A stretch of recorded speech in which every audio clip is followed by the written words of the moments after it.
Good morning, everyone. Welcome to Commissioners Court. Today is the 10th of November, 2014. It's 9 o'clock, and we're going to begin with our regularly scheduled first of the month meeting, what we call our regular meeting. So if you all at this time will stand with me, we'll have a prayer and a pledge of allegiance. Dear Heavenly Father, we just praise you for a beautiful new day. Lord, we give you the honor and the glory that you deserve, and we thank you for your presence here, and we turn this meeting now over to you and ask for your guidance.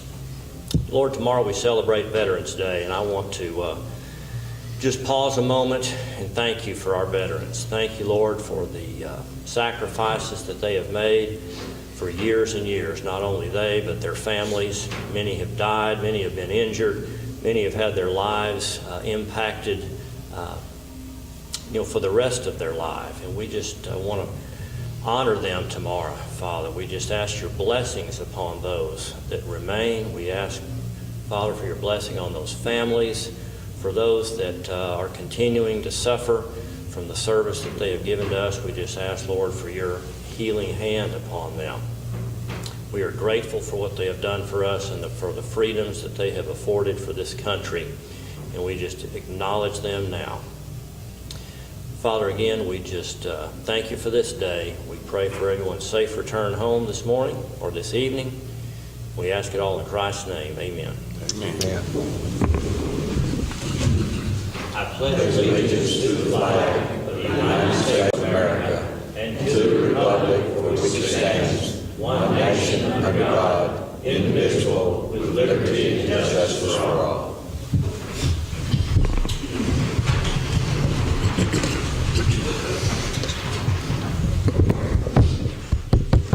All right, item number one, public comments, requests for information on non-agenda items in accordance with Section 551.042 of the Open Meetings Act. I've got a few that would like to speak. Mr. Fred Harkrider, I think I've got you here, number one. If you'd come up here to the podium, please, sir. You've got the mic. Huh? Yes, number 7. I apologize. I'll hold on to that till we do that. Mr. Austin. Mr. Steve Austin, if you're speaking on anything that has to do with an agenda item, number one. All right, Steve. Yes, thank you, Commissioners. Thank you for your comments about Veterans Day tomorrow. Just a reminder to General Public, we have a ceremony here at 10 a.m. Assistant Martha Levin Chapter, Daughters of the American Revolution, and they're having a commemoration ceremony for the 50th anniversary of the Indian hostilities in the Vietnam War. We honor some Vietnam veterans, all veterans are invited. That ceremony starts at 10 o'clock. And also thank all the veterans of the PUI's annual event that takes place there. I think it's their 18th year of putting this on for veterans. Serving the time starts at 11. All veterans are welcome in the program in the gymnasium. Randy Presley is the guest speaker for this year. Korean War Air Force veteran. And he'll be giving his presentation in the gymnasium. And for all others, Mayor Blaylock here, happy birthday to Randy, 239. Steve, will that DAR celebration be here in the parking lot or on this side at the memorial? All right. It looks like the others have asked to speak on specific agenda items. Is there anyone else with a general comment at this time? All right. Moving on to item number two, consider and possibly approve minutes from our October 27th special meeting of Commissioners Court. That was our second meeting of the month, our special meeting. Judge, I make a motion to approve the minutes. Motion by Commissioner Hinton to approve those minutes. Second by Commissioner Hockaday. All in favor say aye. Aye. Opposed? Item number three, presentation by Tyler Bannister, Chief of Police, Winfield, Texas. No Tyler today. Maybe he'll come in a little bit later. Item number four, consider and possibly approve the purchase of new auditorium seating for the district courtroom, approximately $10,400. We are honored to have our two district judges here, Judge Rolston, Judge Woodson, and they would like to tell us about a need they have in that courtroom. Judge Woodson make a primary presentation that I think will have we received a document from us There was reference, I believe, in the document, perhaps, an event that took place several years ago, where the gentleman sat down on one of those chairs and it collapsed. And I happened to be there and saw it. And that resulted in a big claim being made against the county. And as a matter of fact, I mean, you go over there, I asked y'all to go over and look at those chairs, if you hadn't done so, we're in desperate need to replace those chairs because they do form a hazard to the public. We lost the chairs, we need those seats. I believe that Judge Woodson ready to address more specifics if you have specific questions from us. But in my observation of it, we need those chairs. And Judge Woodson's going to take up the specific items of how this we believe we can to help people out. Thank you, Judge Rolston, and honorable commissioners, Judge Lee. We appreciate the opportunity to appear before you today. We did send a letter over, and one of the main things we wanted to address is the fact that the funds would be available in the Indigent Defense Fund. Those funds are available, and of course it's up to the commissioner's discretion as to how to spend those funds. We just identified this particular need that we have. We've probably had it for some time, but I know in the pictures that you may have received with the letter that we've sent to you, those are taped off because they can't be used at all. If anybody sits in them, it's a danger. There's studs sticking up out the floor that anybody could trip on. We can't keep it down there. Now, can there be repairs to that? Possibly. I think that may be the same proceeding that was in the litigation that Judge Rolston referred to.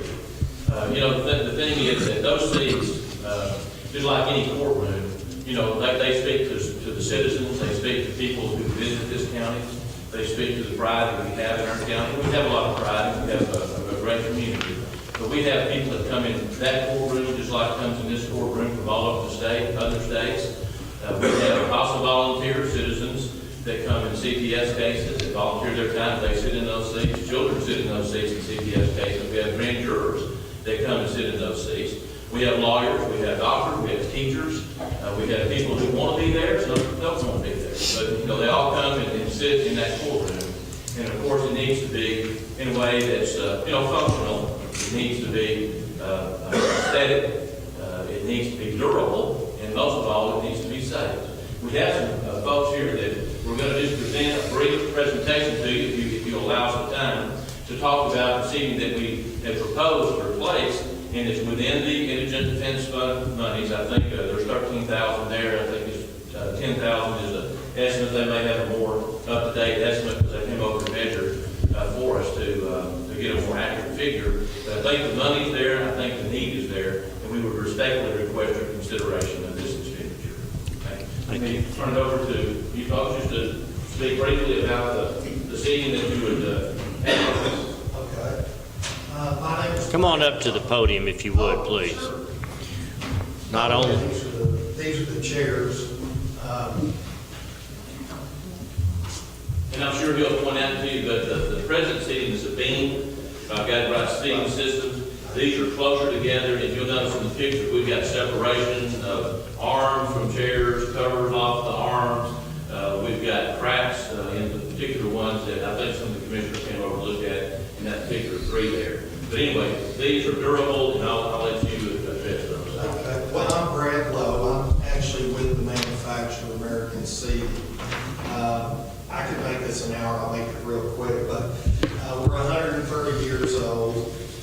The biggest difference in these chairs and what you have over there is if you're familiar with beam seating, basically you have a leg for every two chairs. So you're mounting two bases, but you've got two chairs. So you have a lot of torque on the back, and now they've lasted a long time, but they're cast aluminum. And eventually the aluminum is cracking. The actual base of the bottom of the aluminum is cracking, and that's where you're getting your problem. What I suggested was to go with a cast iron where you're actually bracing each seat with two cast iron standards instead of two legs per two seats. And I think you can see, is it okay if I go over here? Well, you actually have some, where, like there, you've got three seats with only one anchor it Well, at either end. Some of the cast iron, it's just they'll mount two legs in a beam, and they'll just put seats bolted to the beam, and that's the problem you're having right now. Whereas if you look at this system, and by the way, we do nothing but cast iron, because that's a tubular steel isn't near as strong as a cast iron. I don't know if y'all can see this, but every chair gets two mounts, in between each chair. Both are our inside mounts are cast iron. So it's going to last you, it was 25-year warranty, and the only reason we do 25 years is if you've been to the ballpark in Arlington, we use this exact chair with marine grade fabric in the home plate area. That's outdoor use. That's how durable this thing is. But it's full seat pitted, it's molded foam that's sealed, so even if, and I know nobody's going to have coats or anything in there, but the sealed foam won't absorb any moisture of any kind. Polypropylene. I brought the two different styles. You can either go the rounded back or the square back, but it's just a heck of a product, and it's been really good for us. Will you explain about the pricing? The pricing, we are the only manufacturer in this type seating on GSA contract. So the pricing that we budgeted for you is actually text-mass, which is just a pass-through. GSA has allowed the state of Texas, that's the lowest pricing we can go. If we're ever caught selling this even on a large project for less money than what we charge GSA, will be blackballed off the national contract. So, having said that, text-mass is nothing more than GSA pricing. So it is the lowest pricing available. And after we visited the other day, did you get a chance to measure? Did you come up with any more or less seating? I'm going to go up there and measure right now. We've got 3 crews out of Dallas. Unfortunately, last week was kind of, they're all out installing projects right now. And that shouldn't be hard for me to field measure and get some drawings working really quick. And now, this is a 20, I know when we were up there, this is a 24 by chair. It's free of charge. What I'd like to do is go field measure after the meeting and get that up to our CAD department, and let's see if we can, 24 is the widest. It's wider than what we've got now, which is what? Was it 21? 21s, yeah. So I'd like to have the CAD department just kind of pull from a 22, 23 in that range. That's a big chair. And just see if we can keep the quantity. I don't know if y'all want to try to add more chairs. I do know that on an 88 area handicap where your location is, and I can mark,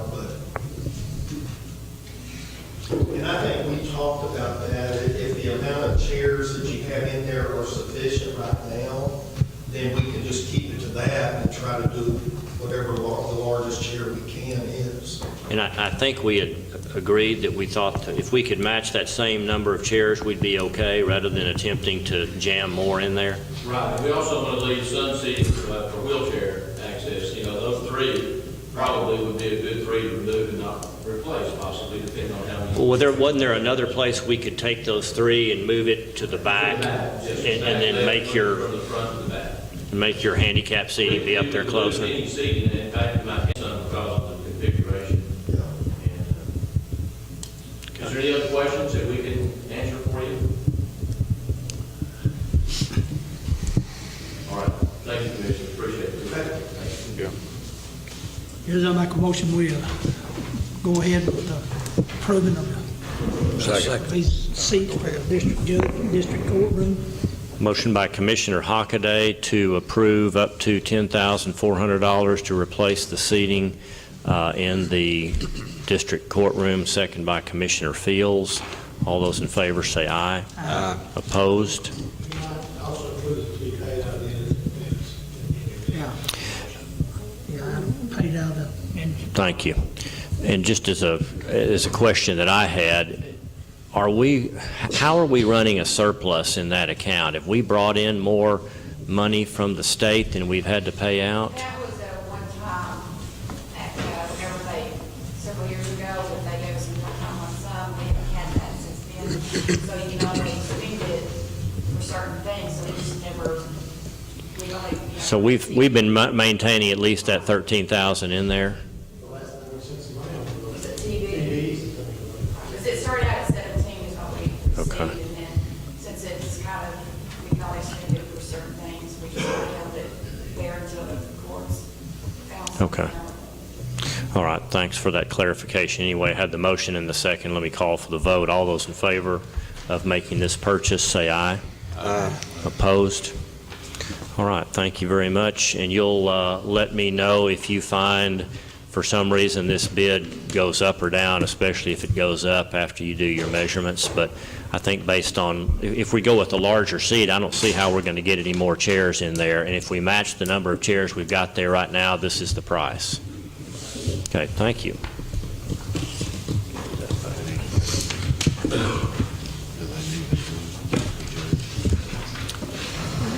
Okay, anybody that was here on that item, if you'd like to go, we're very informal here. You can slip on out.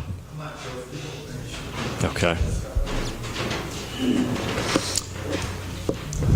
Item number 5, consider and possibly award bids for the remodel of the Ratliff Building. Commissioners, is there anything on here you want to discuss first before we get to that? I've just got this up here at the front so that we can let folks that need to get on go. Give them a second and we'll get our seat. That's all right. Thank you, Mr. Furman.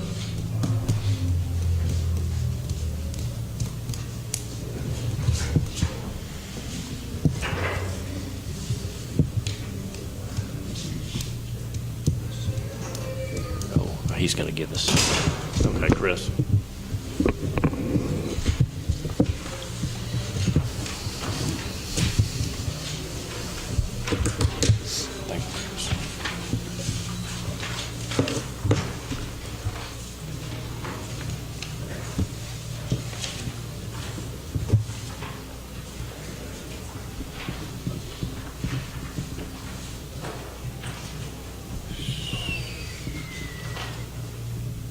Good morning. What I just handed you is a breakdown of an update. When we last met, the last one this was tabled on, we had some additional information that I wanted to gather on communications and security numbers. What you see there in blue are the additional that we're talking with the contractors that put that in. We did not have in last time the actual addition of additional phones or the new telephone control unit or the computer network heads. And similar to the adult probation, those are added out of a different pot of money, as I understand it, and are actually done by different contractors. So that's kind of why they weren't in there before. But before you would approve any kind of number for the Ratliff Building, I want to make sure that, as per y'all's request, that we had all the numbers in there. So these are the numbers from the telephone and communications guys. And that includes wiring for the telephones, wiring for the computer drops, a new control unit for a telephone system to replace what's over there right now that will enable that facility to be on the same system as the rest of the county, where we can make intercom calls over there, where 4-digit dialing to reach anyone in that department. That doesn't exist right now. I did check on that. We do have the necessary fiber cable run there already. So again, we will not have the typical expense of a brand new phone system because it's going to tie into the main brain that resides over, I guess, in part of it is in this area and part of it is at the annex. And then the phones that Judy Cook needs, we'll just unplug them and take them across the street. We'll need about 3 extra phones for Leonard and his 2 folks, hence the $500 for additional phones. And then there's bound to be some kind of a computer network piece of hardware that's going to have to be added over there to dramatically increase the amount of computer access that we have. A lot more machines going to be in that building than before. Correct.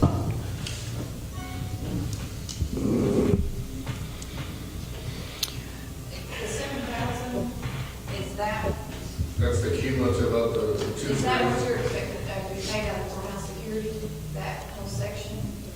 Is it a different fund? I think that's just your definition of it. It wouldn't qualify to be paid out security. Double lines, as far as I know, don't qualify. Cameras. And we don't even have that in there at this point. I think that that's something that ought to be discussed at some point with Judy and with Leonard as to whether or not they want to have any kind of security system, security cameras. I don't know that that's the sensitive security nature that we have over here in the courthouse, but nonetheless, for the reasonable cost that a system like that is, we can always address that later on. And it's my understanding that the cameras and stuff actually run through the computer network, and that's what was done on adult relations, that the wiring was put in was for the cameras. Well, Judge, I'm interested in putting security cameras up over there. Okay?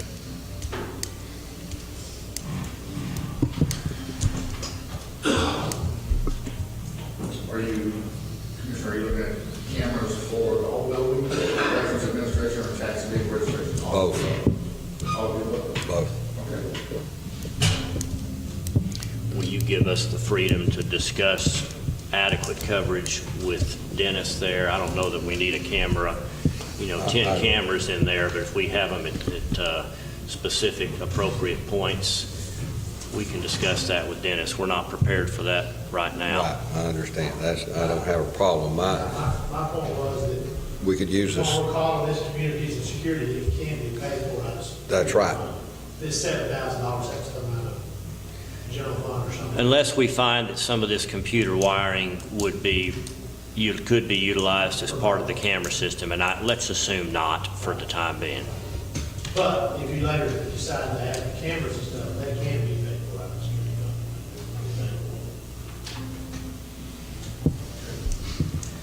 fund. Just wanted to explain too on the construction cost. I broke it down so you could actually see the differences. The original estimate was at 185 that you were told that included the construction management fee. They actually went back and broke it down. As I look at it again, it's like a little bit confusing, so I broke it down so it's straightforward here. There's an increase over the original estimate that was done back in the early spring. My construction estimate was $165,605. The actual estimates came in at $184,500 and $193,000. So went back and relooked what had happened. And one of the things that we did was we added a trellis on the outside of the east side of the building. We're actually encouraging and setting it up so that the entry into the Rattler building will be from the east side instead of the west side, which has got some access problems and just with the parking lot the way it is with the sidewalks. So there's actually parking in the parking lot to the north, walk around to the east side, which is along Madison, and actually entering the building there is the primary entrance. The other two entrances will be for exit or for the elections administration where you're coming out for it. In doing so, as I looked at it, I didn't want an opportunity for somebody with kids coming out of the tax and vehicle registration out that east door and a kid running out the door and running into the street in Madison. So what I put in there as an add-on to this thing was a trellis that would actually highlight it as the entrance and a brick planter wall along Madison so that it would stop anybody from going straight into the street. And just look at it as a possible safety concern, and also as a way to highlight that is where we want people to go into the building. So that was added, and that was estimated originally at 12 to 15. Both D'Angelo and Jones came in at one at 9,000, one at 9,900 for that particular element. So that was about half of the additional cost was that item. And then the other was just escalations over time. The electrical was higher than I estimated because they're having to add some more circuits.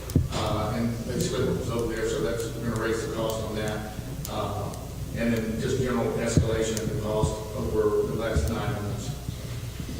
That trellis, how much of that is aesthetic versus functional? In other words, if we were to want to save a few $100,000, maybe just put a wall only without any kind of an overhang, there? We could cut half the cost on it. We didn't put the overhang on, we just put the edge along Madison. That would serve the same purpose of stopping somebody from, running out in the street, letting them know it's a busy street.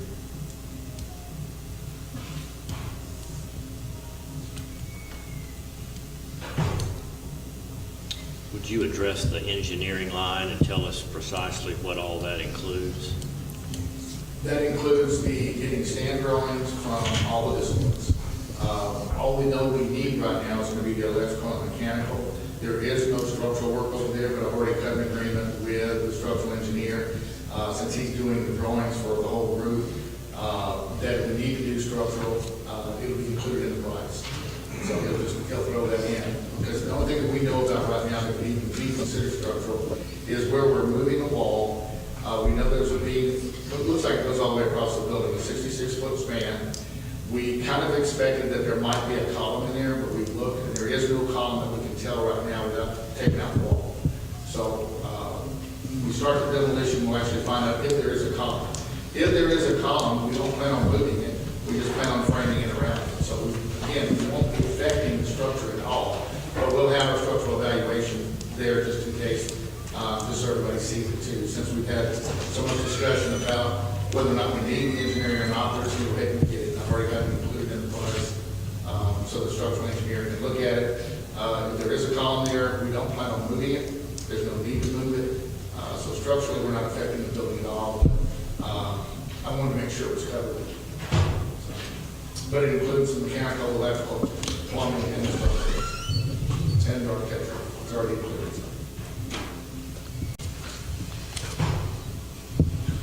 Would you address Mr. D'Angelo's status on the current project before we go and award him possibly another?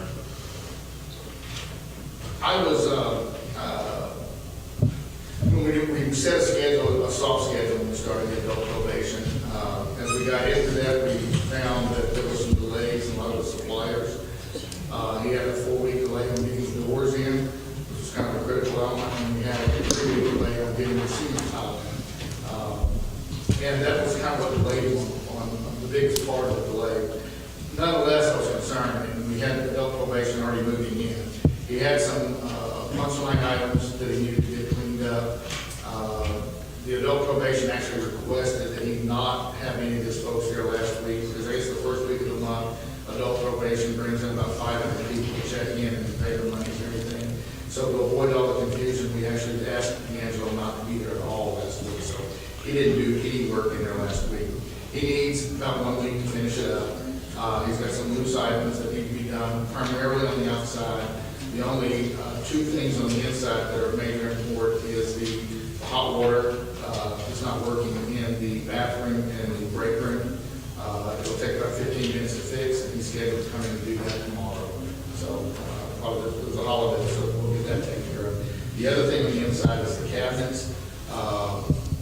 The cabinet guy still owes some rolling file cabinets that he built to go on special needs there, and some pencil drawers. He put a pencil drawer in the wrong place, and so that was coming out, and he put the new pencil drawers in, and he's got a piece of crown opening that's about a 1/4 inch off. I saw it, and look at it, it's crooked, it needs to be fixed. So he'll go in and do that.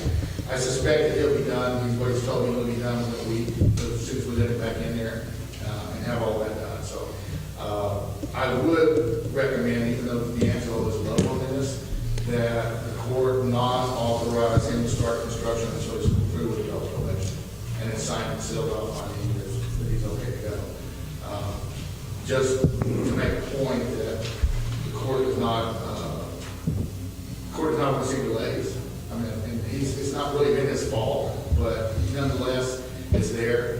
And we've also talked about setting a definite date on the Bradley building, that it was 120 days from when he starts construction until it's completed. And then we actually had some discussions about maybe adding in the future, on future projects, if that date is important. And after doing a lot of the federal contracts that I do, we always set a liquidated damages. If we set a completion date, if they don't get done, then the contractor is required to pay so much a day until he gets the job done. In the federal cases, it's because it's costing the government money not to be in that building. I would suggest that we do that in the future, that we need to come up with a system that appropriately allocates what it costs the county not to be in there on a certain day, because it can get challenged in court, and it has to be legitimate, and that's what we've done with the federal contracts. We do not have that in any contracts right now for the construction on the county. It needs to be put in there before it's bid, because it will affect the contractor's price. He will increase his price if there are overbidding him. That's just the nature of the beast. It happens on all federal contracts. And it's depending upon the amount of the liquidated damages, it affects the price appropriately. I don't necessarily agree with that, but it is the way it works.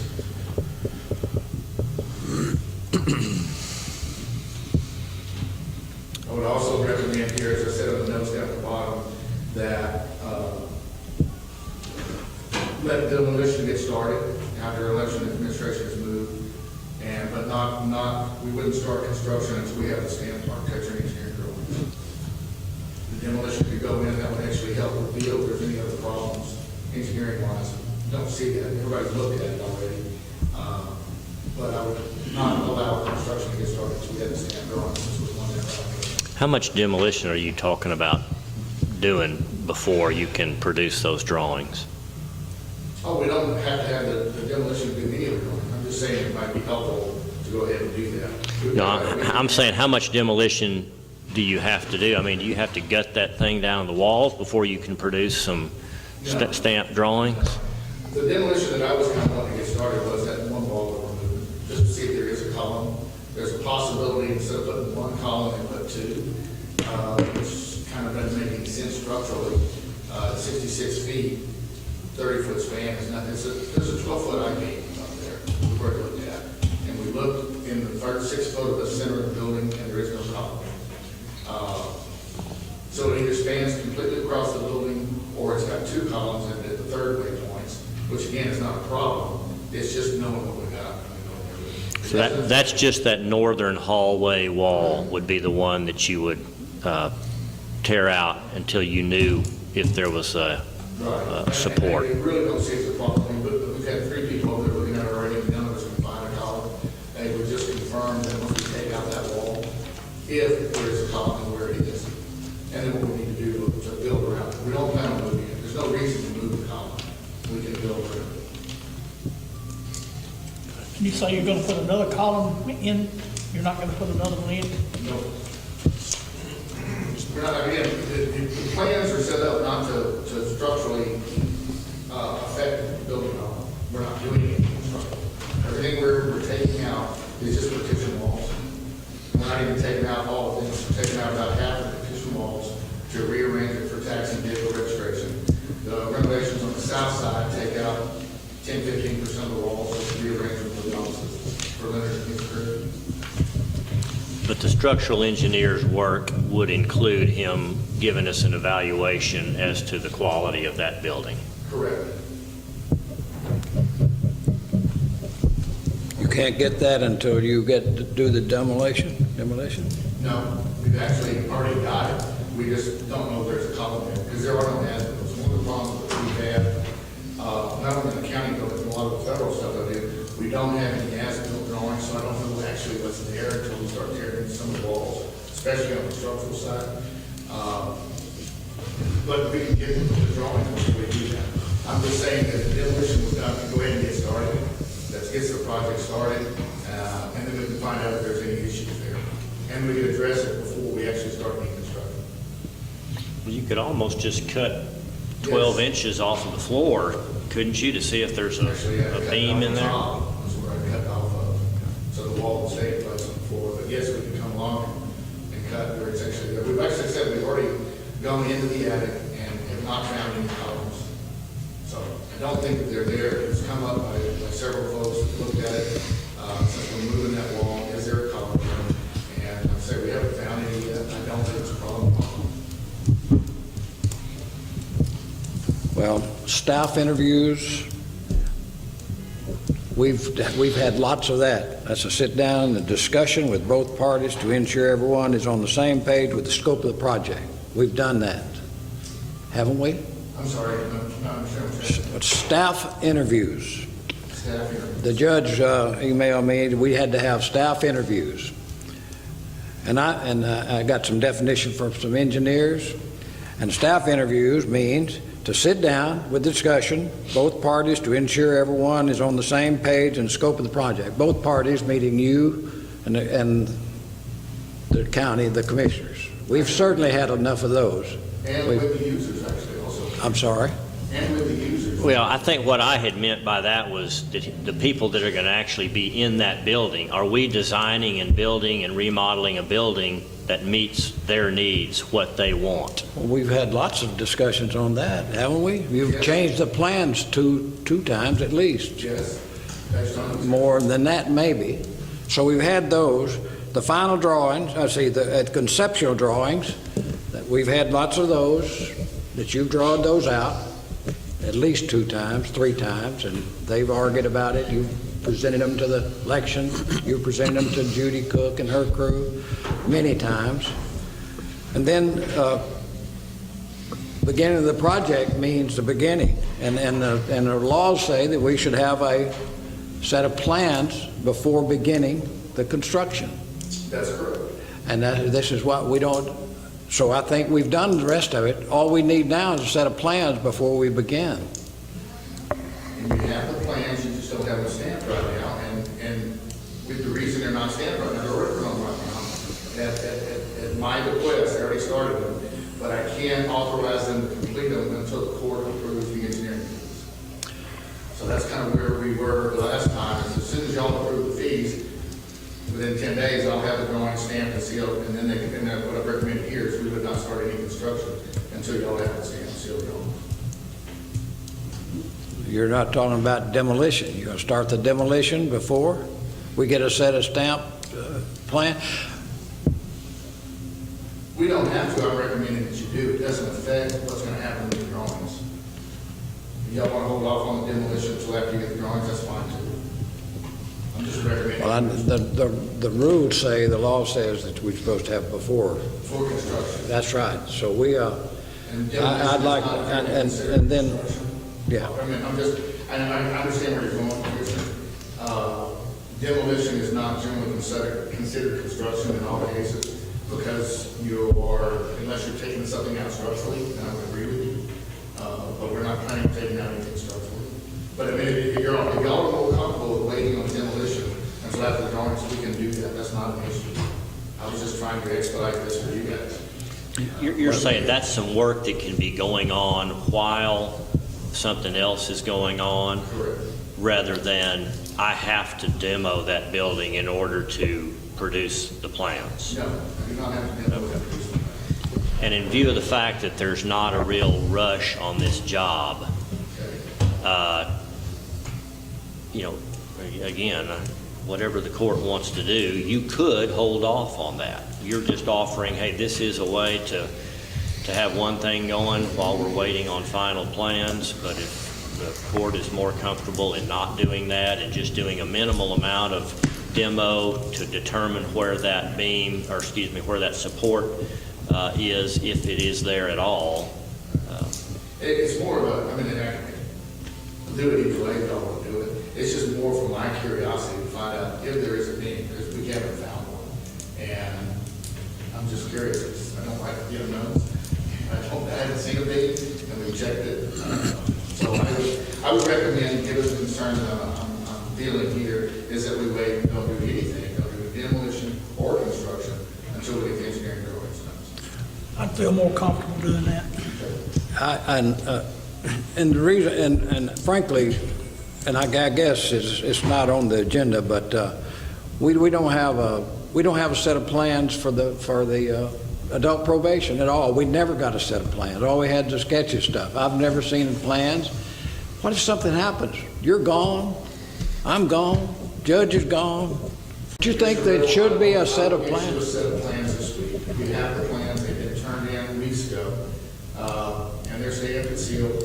I don't know why we don't have them. They've been turned in and approved by the state and the court, and we've had this discussion before, so I'm not sure why we don't have them yet, but I will personally get you a copy to end that argument and end that discussion. Well, If they're available, You're the only one I've ever asked for it. You're the only one I've ever asked for it. I thought you knew where they were. But I really thought, you go build a building downtown, and I've talked to people, the city requires you to have a set of plans before you start the building, before you... They have a set of plans that they've approved to, and we're not holding that building again. Okay, let's get the commissioner a set of plans, and any other commissioner that would like a set. I'd even like to have a set on file with the clerk.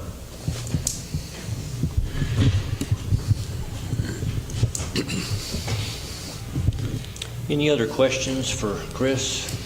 Do we need to make a motion on this, Judge? Well, I don't want to rush anything. This is a very important decision here. I have some questions about these bids.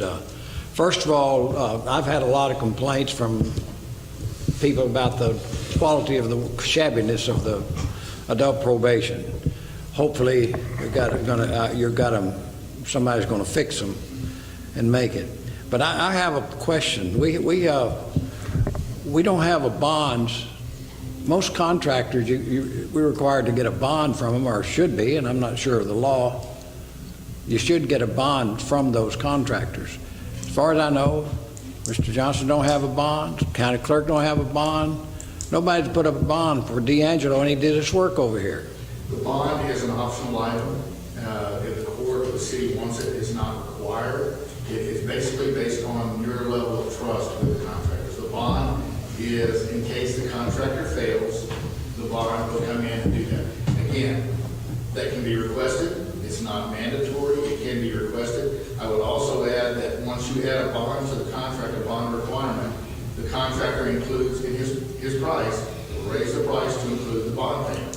Because he doesn't pay for that himself. The court ends up paying for that. We can do that in the future. It wasn't requested on either of these, and so that's why it's not there. What is there is the insurance requirements. You have to have certain insurance requirements. One of the things that I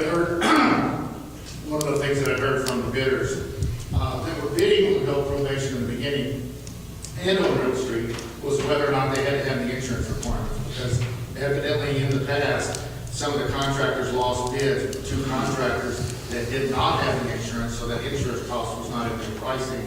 And both, on probation, both D'Angelo and Jones had insurance, because Jones specifically asked that too on the Cadell building. Did everybody that was bidding have the insurance? And they did. So that was requested, and that is in there. If you want to start including bonds, we can do that. And we can also include liquidated damages. All these things are, from having done this 30 years, Commissioner, those things are added in there to cover in case you get a bad contractor. And depending upon what the owner, in case you guys, feels about the local contractors is whether or not you want to put that in there. You can definitely include them in there, the prices will go up. If we start doing the bonds, we start doing the insurance, which we are doing anyway. I would not go without the insurance personally. The bonds I've seen go with it, with or without. Even on federal projects, there are times when the bonds are required and they're not. It just depends on the risk that is there inherent in the project itself and the risk tolerance that the owner has. Well, where did it... Performance bonds, right? Their performance bonds. And how much insurance do we require them to put up? It's $1 million, and then there's an insurance for their driving. So it's a liability insurance. It's a liability insurance, correct? So, I mean, that's what they vote. Correct. Could I ask you a question? Do you know, where did D'Angelo come from? He just showed up in Mount Pleasant. He actually came from California. He has been here, I think, here 5 years or so. His wife worked at Prefer for many years, and Well, Secretary of State... He's done a lot of work for Prefer in the past, and this was the first job he did for the county. Secretary of State has him as a foreign company in Texas, Troy, Michigan. I don't know. I didn't research that. Well, before we spend $250,000, don't you think we should check people out a little bit before we award a contract of that nature, of that size? I don't know what is your concern? The shabbiness, the people talk about the shabbiness of the work over there. I should go back and explain the shabbiness, because I've not heard anything. Well, I don't know either. I wouldn't know it. I don't have an eye for that kind of stuff. I'm just telling You said you. you had some concerns. I have Some some. people complaints. I would be very interested in hearing what those are, because I would like to know, because that does affect how I rank the contractors. And part of what I am doing for this court, and if you go back to the spring, when we were not getting any contractor bids on any of these projects, I actually went out and solicited. I've got a list now that I've shared with y'all, just to give you an update, but I have a list of all the regional contractors that have expressed an interest in doing county work. The city has actually come back to me and said, we'd like to see that list too. But in doing that, part of that was to get more participation locally and regionally of the other contractors out there. And just to kind of give you a backdrop on that is, one of the reasons we weren't getting a lot of bids is because general contractors generally have a team of folks that they go with. So if contractor A uses plumber XYZ, he's always going to use plumber XYZ, and all the other plumbers know that they really don't have a chance of getting in with a general contractor. So when we broke it up in the past in smaller projects, was to give all of the local contractors an opportunity to bid. So on adult probation, for example, we had 3 HVAC contractors bid separately, and then we used the best one of those bids with D'Angelo in that case. We actually talked to D'Angelo and said, use this guy, and he did that. So part of what we were putting those contractor lists for was to be able to have an understanding and evaluation of how good these guys do. This was D'Angelo's first project, first time on that list. So what happens after he finishes the first project is we go back in, and I will have my own little ranking system that I would recommend to the board about how we look at these contractors and stuff. Now, that gets a little bit political too, because it's just me ranking them, and I'll have to have some substantiation to that. So if you've got some faulty construction going up there, I need to know about it, of what's being complained, so I can either explain it or, hold it against the contractor, or get it fixed. If it's that bad, I need to get it fixed. So I'm not aware of any shabbiness, as you say. I've not heard any reports of that. I have done a punch list. You haven't had a complaint? I've had any complaints on shabbiness. No other commissioners had any complaints from anybody? Oh, I've absolutely had them point out some things that they wanted corrected to me, and I'm expecting them to be 100% corrected. Right, okay. I just And thought we have maybe a final punch list too, that if you want to see that too, because that final punch list, I don't ask for generally until a contractor says he's about finished. If he's within 5 to 10% of being finished, he can ask that I do a punch list. And the purpose of me doing the punch list is to go back in and check the quality. Anything's missing, anything's not done right. And I have a list right now that I did last week that will be handed to D'Angelo this afternoon to make sure that he gets everything done. And that includes some things that are missing, hot water, the handrail in the back is too high, and the cabinets are wrong. But that is the purpose of the punch list, is to do a final quality check and before you can accept the project. Regarding the bond, I'm definitely an advocate for a contractor having a bond depending upon the size of the project. This, to me, is not the size of a project that warrants a bond. And I've talked to my banker about this. It's rare that you have a banker who's financing the construction of a building or a home ask for a bond at this kind of level, anything under $1 million. I'm not saying it doesn't happen, but, if there's anybody that would be concerned about something like that, it would be a lender. And again, this is not something that's typically done. In theory, I believe in what he's saying. It'd be good to have some kind of a guarantee. But again, we're going to be the ones that end up paying that 3%, 4%, 5% for that bond. The $1 million is the same threshold as the federal government.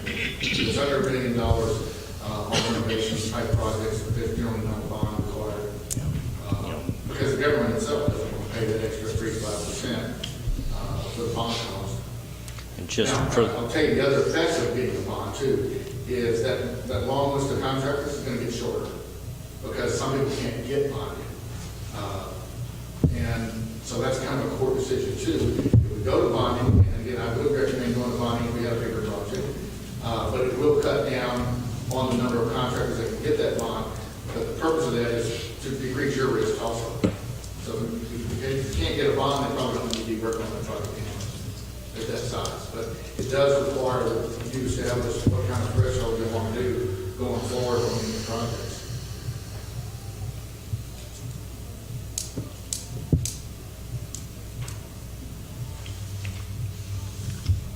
guys. This is your opportunity. Mr. Valdez with the, Alvarez, I'm sorry, with the Texas Professional Engineers about the adult probation building. He says, if anything happens to that, I said, that's over with. He said, no, the county will still be held responsible if anything happens over there to that renovations or whatever. So this is where we are, of course. The county is responsible for any construction going forward, and that's the purpose of anything you have, the insurance that you have with contractors is to relieve some of the liability the county might have. You get under the contract, again, relieve some of that liability of the county. But the county's always got liability, the owner's always got liability for construction. I have one final question. Do you have any reservations whatsoever in going with the low bid here on Mr. D'Angelo based upon your experience on this current project at the adult probation? We're within $8,500. I don't have a lot of experience with Mr. Jones. He's done some small stuff for us that I was very pleased with his quality and his timeliness. I admit that I've enjoyed working with Mr. D'Angelo, but I am a bit disappointed in how long the project has taken. That said, do you have any reservations for the court that would help us make this decision? You know, it's clear which is the low bid, but low bid isn't always the smart move. Is it the smart move in this case? I would say that either one of the contractors, I've had numerous discussions with both of them as we discussed the scope, and we had questions, and I answered questions. I did walkthroughs with both of them. Either one of them is competent to do this. In light that D'Angelo has a lower price, that would be my first recommendation.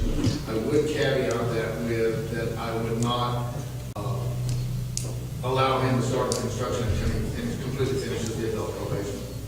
And I sign off on that. I mean, I would just as a matter of point, not that it's a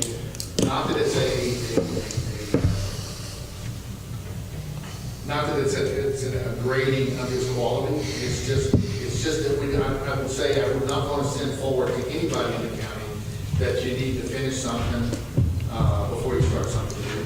And that's all. I'm just going to let him finish it first before I give him the authorization to go ahead and start. Will we have his commitment that he will not be involved in the project in the industrial park any longer if he takes this on? He has told me that too, and we can get that in writing too if you want. Okay, well, Because that would be a concern that, he started that project out of the industrial park, per my recommendation to the contractors doing the industrial park, because I've worked with those guys for about 5 years, and I'm looking for somebody that was well qualified, and D'Angelo was well qualified. I told the Tex Construction, when I made that recommendation, that they looked at D'Angelo, that they really couldn't have him until we finish this, because I needed to finish this first. They got started early, he got delayed with stuff, so we had that conflict come in place there. He knows and I'm not happy with that, VTEX knows and I'm not happy with that. Hence, when he came in low on this, he did make that commitment. I told him that was a concern of mine, is that I did not want him working on the Rattler building and working at the industrial park, and that it would be my recommendation that if he was going to still be working on the industrial park, that we would probably not recommend going to him on this, just because I need the general contractor. So good, okay. That's my recommendation. Okay. However, I want to package that so that it holds true. I'll support it. All right, well, I'm ready to make a motion unless anybody else has any questions. I've got one other thing. One of the things that happened when we started this project, adult probation, is we said in court we would like to put it out in smaller increments so that our local people would have a better chance of getting some of the work. And I noticed when it was going on, the electrical company was out of town. Just almost all of those subs over there were out of town at the a lot of work. Not a lot of in-town workers were on there. I don't know. That's just what I observed, because I didn't make a note. I just noticed when I was around. How would you, is there anything about this project that's under consideration that you would like to make a part of the motion to try to alleviate that? Well, I just made that because I thought that, D'Angelo hired him, I suppose. We paid him like $229,000. I'm sure he paid Well, the subs out of Who his check. was out of town? We had a Mount Vernon electrician, Well, it's Old Line Electric, Mount Vernon. Somebody in he had. He's Mount Vernon. Winds. The tile was actually bought, the tile materials were bought in Tyler, but the actual install was here. I can actually get you a list. No, I don't know that. I just wanted to. I was going to put the list together anyway, because I wanted to get the papers to kind of highlight the local contractors in the paper, that here's adult probation, it's finished, here are the local guys that worked on it, just to kind of give them some acknowledgement too. So that list is already being put together, who's working on it. It just- I'd be more than happy to share it with you. Yeah, but it just got confused, said that adult probation was started out as a series of small projects, but I don't ever remember that. How did we not know how much we was going to do with adult probation? I thought we were going to put it in small projects for lower bids. Actually, it was bid out that way, you go back to the bids, they're all bids on the For show. contract. How come D'Angelo got the whole thing? $229,000. Because he bid on separate projects. Oh, he did it, he bid them, but he subbed them out to somebody else. He bid them with the subs, which is perfectly legal. He did the electric, and he got somebody to do the electric. And it was the lowest price on the electric, so that's exactly how the world works on the general contractors. He did not have the HVAC, and replaced it with Roberts, who did that. I think there was some other things I need to get through the whole list, because there's a whole list already put together, who did what, and how they were paid. Most, we can play, if I understand the rules, if we can pay a local contractor 3% more just to keep it in town on a bid. And I think it's 3. I've read the Hudson agent rules, and I believe thought it's it was 3. 5, I found out it wasn't 5, it's actually less than that. Well, again, even on this Ratliff job, if you'd have gotten an electrician bid that was better than that was better than D'Angelo, or you'd gotten a plumbing bid or an HVAC bid, he might not have gotten it all. But the fact is, he ended up as the low bidder in every category. And it was designed where a local plumber who had no interest in doing anything else on that job could have bid the plumbing portion of that job. And that's what we want, and that's the way I want to continue to do it, so that we don't, fail to consider our local, independent contractors. Y'all don't see it, but it really is, it takes extra effort on my part to try to get the local guys. They've been so encumbered in the past by only bidding through the general contractor. They're, one, a little bit nervous, and then two, what happens is when the general contractor bids, if you start asking for bonds and the insurance, when we go to the smaller guys, they gotta have all that now. So they start getting a little concerned that they're not used to getting the insurance. So Richard Jones brought that up so many times, is that they need to have the insurance. A lot of local guys don't bid because of that reason. So as we structure this, we need to make it clear that what is required, if we do it one way or the other way. The guys just don't bid, even some of the general contractors. I talked at length about Stansville Construction bidding on gravel, and actually went back to him 3 times, and he just decided not to. He, after several things that had happened, what happened at the lake station, he just didn't want the hassle, and so he's not bidding on it. And I have to do some talking to these guys, even get them to bid at times. I'm quite sure I understand that, but I need to.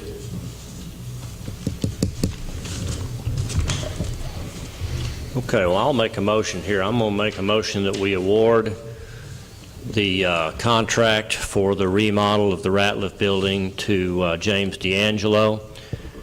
Secondly, that no work will begin on that project until the adult probation remodel is 100% complete, and that Mr. D'Angelo agrees not to take on any projects that would cause him not to be able to give us his personal time that's appropriate for the Ratliff project. And you did say that the engineering work would, We'll complete the engineering, I'll turn in drawings, and seal with you guys before we. Yeah, so let me add to that, and that prior to demolition and construction, that the commissioners will have an opportunity to go over the drawings with you that have received architectural and engineering review and stamps as necessary. Did you get all that, Joyce? You want me to run down that again?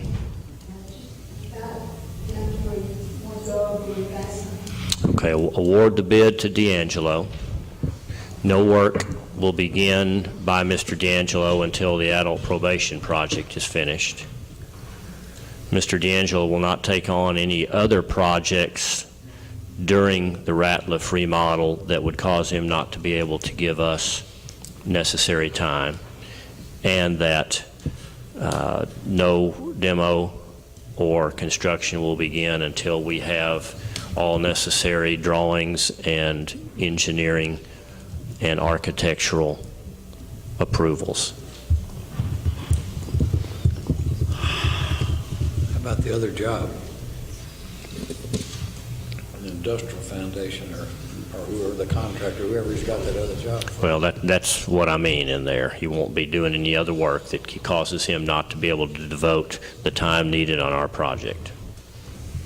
Jeff, one more question. I know it's a short project, 9 days, do you want to put any kind of time, percentage completion, payments, or do you, how do you want to pay the engineer? What I asked for on the adult probation was a schedule, and I was trying to see where he was on the schedule, I want to see where he was on the schedule, and it was authorized where he was trying to pay for. We can actually ask him. Yeah, exactly. What we can do is ask for a schedule and pay 1% complete basis. Okay. I think you need to include that. Well, I don't know if that's in the contract. It's kind of no way I do business, but yeah, we can put it in there, that's not a big deal. He knows that I can't pay him before he's ready for the stuff. Now, what they'll do is a lot of times they'll pay for the materials and they go on federal contracts. If the materials are delivered on hand, the materials can be paid for even though they're not installed. Did the commissioners have the ability to sign off each time he made a draw request? Right, okay. We have been in. Well, I'm going to assume that if the commissioners would like to participate in evaluating his process, they certainly have the right to do that, but he doesn't get any money without court approval. Where do we keep the contracts? In the county clerk? Auditor?Here do we keep the contracts with these builders? I don't know if that's where he's on. He keeps the contracts, doesn't he? The judge, they're filed in his office, don't Usually the contract goes to the judge's office. I don't know. they? Yeah. I've never seen a contract with D'Angelo on the other job. I think the drawings are the contract, So that needs to be it. and I've asked for that to be, court minutes or contract. and I'd like for that to be on file with the clerk at the time that we approve those drawings. Again, we'll submit those to the clerk. And just to kind of give you the idea of the way the drawing works, when Jones turns in a bill, he actually takes my request for proposals, it has all the breakdown and the drawings, he signs each sheet, he puts a price on it, and that becomes his contract. That's How far are we from the 3% for Jones? 216, 26. 9 or 4.5%, was that 4.5%? Okay, that's my motion. And just to make a clarification too, you said he was out of state, he's actually not a local address. What? I said, D'Angelo actually is in Mount Pleasant business. He may be registered. He's a resident, right? Yeah, he's a resident. He's what? He's a resident. Titus County. Okay, well, I may die for lack of a second. Just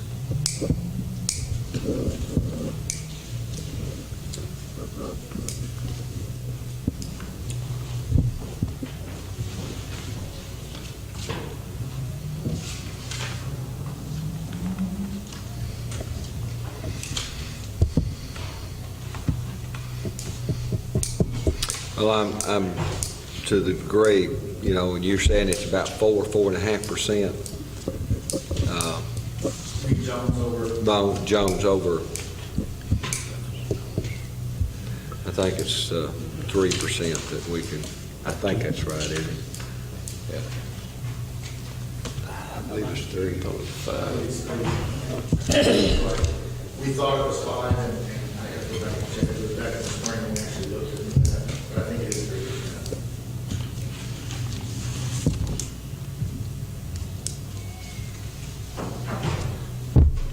My feeling is that I'm not real sure we shouldn't change contractors at this point.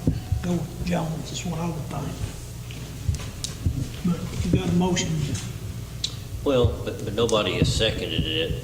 I think I'm going to take this opportunity to declare that that motion does not have a second, and we'll start over from scratch.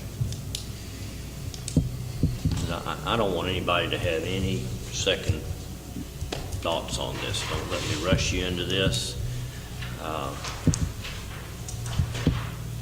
we're back at square one. If we need to table this, let's table it, but we need to move on. I'm gonna make a motion to go with Jones.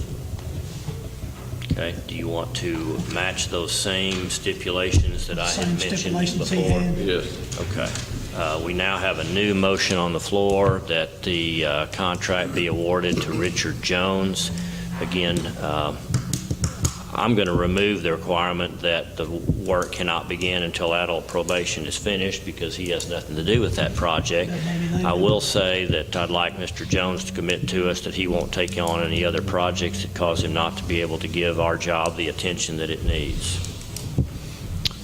And was there one more? I mean, we still wanted a set of plans stamped and on file and approved or reviewed by the commissioners before demo or construction starts. I would also just recommend that with the 120 days, it was discussed with the Angelo at the last meeting, give Mr. Jones the opportunity to see the 120 days is still good for him. I mean, can or cannot include it in the motion for your pleasure, but I would give him the courtesy of, saying. Should have the same thing, 120 days, yeah. Well, Mr. D'Angelo committed to 90 days, and he said giving him 120 would be very generous. But, yeah, I would certainly give him as much time as... Okay, that's Commissioner Hinton's motion, and I have a second by Commissioner Hockaday. All right, anybody need me to go over that one more time? All right, all in favor of that motion, say aye. Aye. Aye. Unanimous. Okay. Thank you, Chris. Thank you.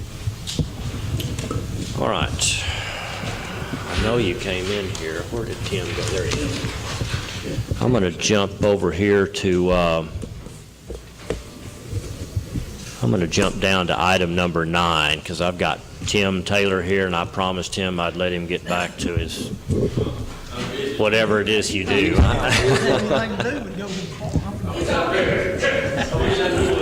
Before you do that, though, I've got a request from Judy Kent to address the court. Judy, you want to talk before? You want to listen to him first and then, okay. It's 8, yeah, he's on 8, I don't know, as well. Okay, let's begin with item number 8, Tim, and that's consider and possibly approve a resolution to approve the sale by the city of Mount Pleasant of a 2.5-acre tract for $2,250. This was previously struck off the tax rolls, unsold at auction. So you can tell us about that one. That's a piece of landlocked property between 67 and 10th Street, across from 30 Park up here. I don't know if y'all were here, all those glasses. He's right directly behind here, all those glasses. It's landlocked.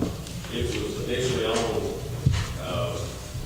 by a lady that there was a judgment on that she had several pieces of property, and this is one of them. And I contacted all the adjoining landowners because it's landlocked. You can't get to it unless you're under that adjoining landowner. So I contacted all of them, and the only one that responded with the bid was Omar Hyman, who owns Aaron's Auto Glass. The city accepted his offer, I believe it was $2,250, which is below market value, conditions, the sale before it can be final has to be approved by all the tax authorities. Tax authorities. I have a consent resolution that y'all want to approve the sale from the city to Omar Hyman in the tract. And if you decide not to approve it, and that kills that sale, so you can make another offer. Let me review these figures. The sale price for the lot is less than the judgment amount, was $16,241. The appraised value was $9,854.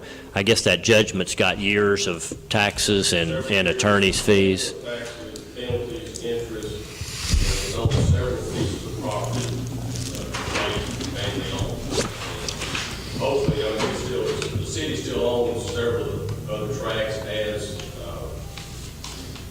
trustee for all the taxing entities, so there could possibly and will be sales at some point in time for other tracts.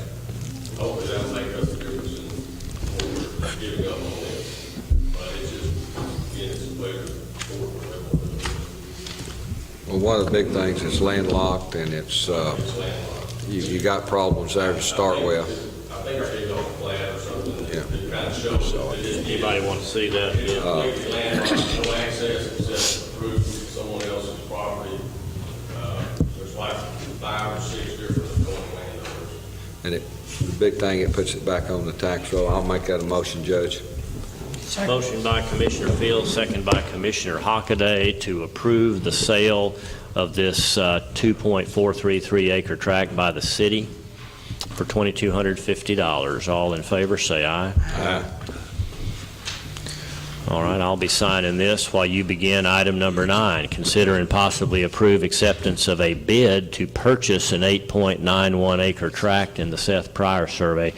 This is a tract that we actually own. This is a tract that was struck off the county last April 1st, I believe, as trustee for all the taxing entities. There was no bid made at the first sheriff's auction down on the courthouse steps. In that case, the property is struck off by one of the taxing entities as trustee for all the landowners. So it's technically in Titus County's name, but you're only trustee for all the taxing entities. So again, this is one that if y'all accept this bid, which is below market value and also below the judgment amount, then all the other taxing entities have to consent to it, like y'all just consented to the county, to the city sale. The other taxing entities would have to consent to this sale. In this case, this is another landlocked piece of property. It's 8.91 acres located between Highway 67 and Interstate 30. And there's only 2 adjoining landowners in this case, one being Richard W. Baker, and the other being Marvin West.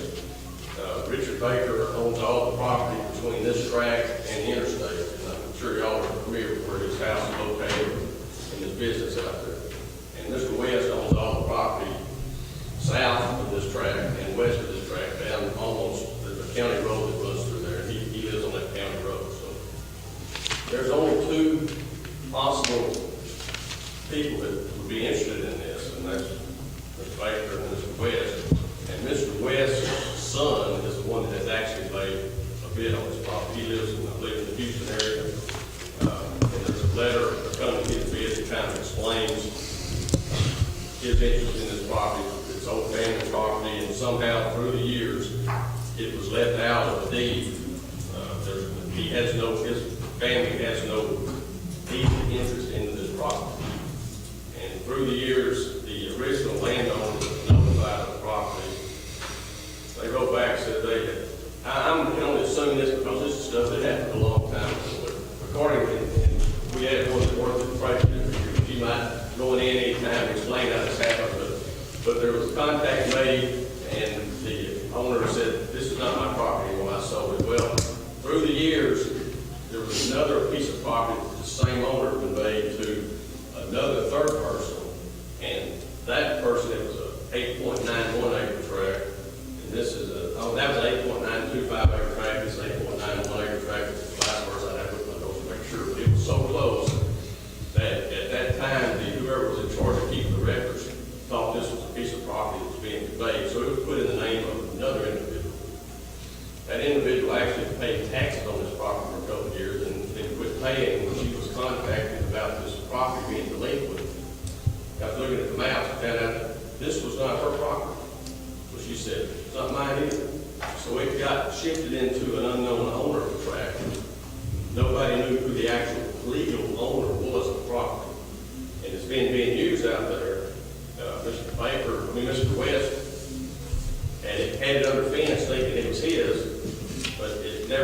legally his, and he was never in the chain of title of this property, so it's been in limbo, in unknown owners.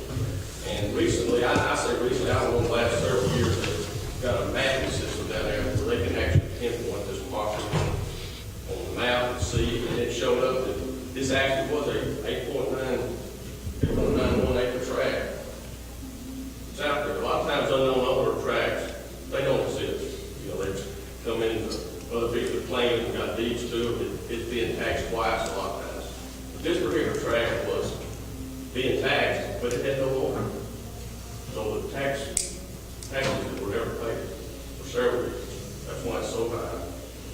We got to look into this and tracking it, and finally off the lawsuit, took the judgment. Here we are now. We have a bid.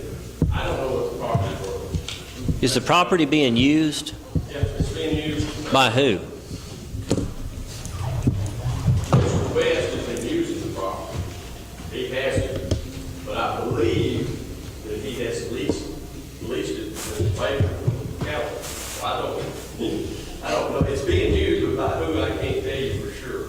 Well, that piece of property was supposed to be Mr. West. I went and read all the deeds back on him, and I think whenever they drew his meets and bounds, they just left it out because it was acquired in that section of land. It was supposed to be his. It's been in his family for years. Yeah, I don't think he's done anything wrong. I don't think he's done anything wrong. I'm just saying, we've got an opportunity to clear it up now and put it into somebody's name where we can start getting some taxes out of it. That's kind of where we are. It's just a question, in my mind, the tax rolls have $37,000. I'm not, It's it's landlocked, so I'm not sure. It's not worth as much. I can't tell you what the value of it is. Mr. West and his son is all $18,500. I think, if that, somewhere between $1 and $37,000 is value in the property. Well, And I can't tell you if that's a good offer or not. If the court were not happy with this price, what's the next step? We reject it? You have to act on this bid. You either have to accept it or reject it as is. The court cannot negotiate per se. But if the court rejects it, then I can go back and talk to Mr. West and say the court has rejected your offer. Would you like to make another offer? See if we can give another offer, or if the court's satisfied with that offer, take it. I make a motion that we accept that offer and clear it up. Second. Hold on, guys. We're getting ahead of ourselves. First of all, I'd like to hear from Judy Kent. She asked to speak on this. Maybe she can give me enlighten me on this. But to accept half of what this property, and I understand that it's landlocked, but I think we could do a little better. It's within his fences, and he's a 86-year-old man who's been in his family forever, and all of a sudden he finds out, they're saying it's not in his family. He has his land leased to Ricky Baker, and they contacted Ricky, and Ricky doesn't want to have any problems with it. As far as he's concerned, it's Mr. West that's been in his family forever, and it's in his fences, and so Ricky doesn't want to cause any waves either. And here you've got a little old man who's living on Social Security, and you hit him with $30,000 for him to pay for some land he thought he already owned. And so his son lives in Houston, and he's just, trying to put all this together so that it's not bearing on his elderly daddy's mind and upsetting his elderly daddy and causing health problems for him. So that's why he's made this kind of an offer. It's not valuable to anybody but the two of them. And, I don't even know if it's bottom land or... What role do you play in this, if any? Mr. West is my uncle. Okay. And Mark West is my cousin. Okay. And so, they were calling me and asking me if I could help them, could advise Okay. them. And so I... So you're not completely unbiased on this? No, but I mean, who else wants that land there? I don't know. It's landlocked. I don't know. Either way, we've got a motion and a second. Mr. Harkrider, I don't normally... Sure, if you'll come up to the microphone. Not that we can't hear you, we just want to get you recorded.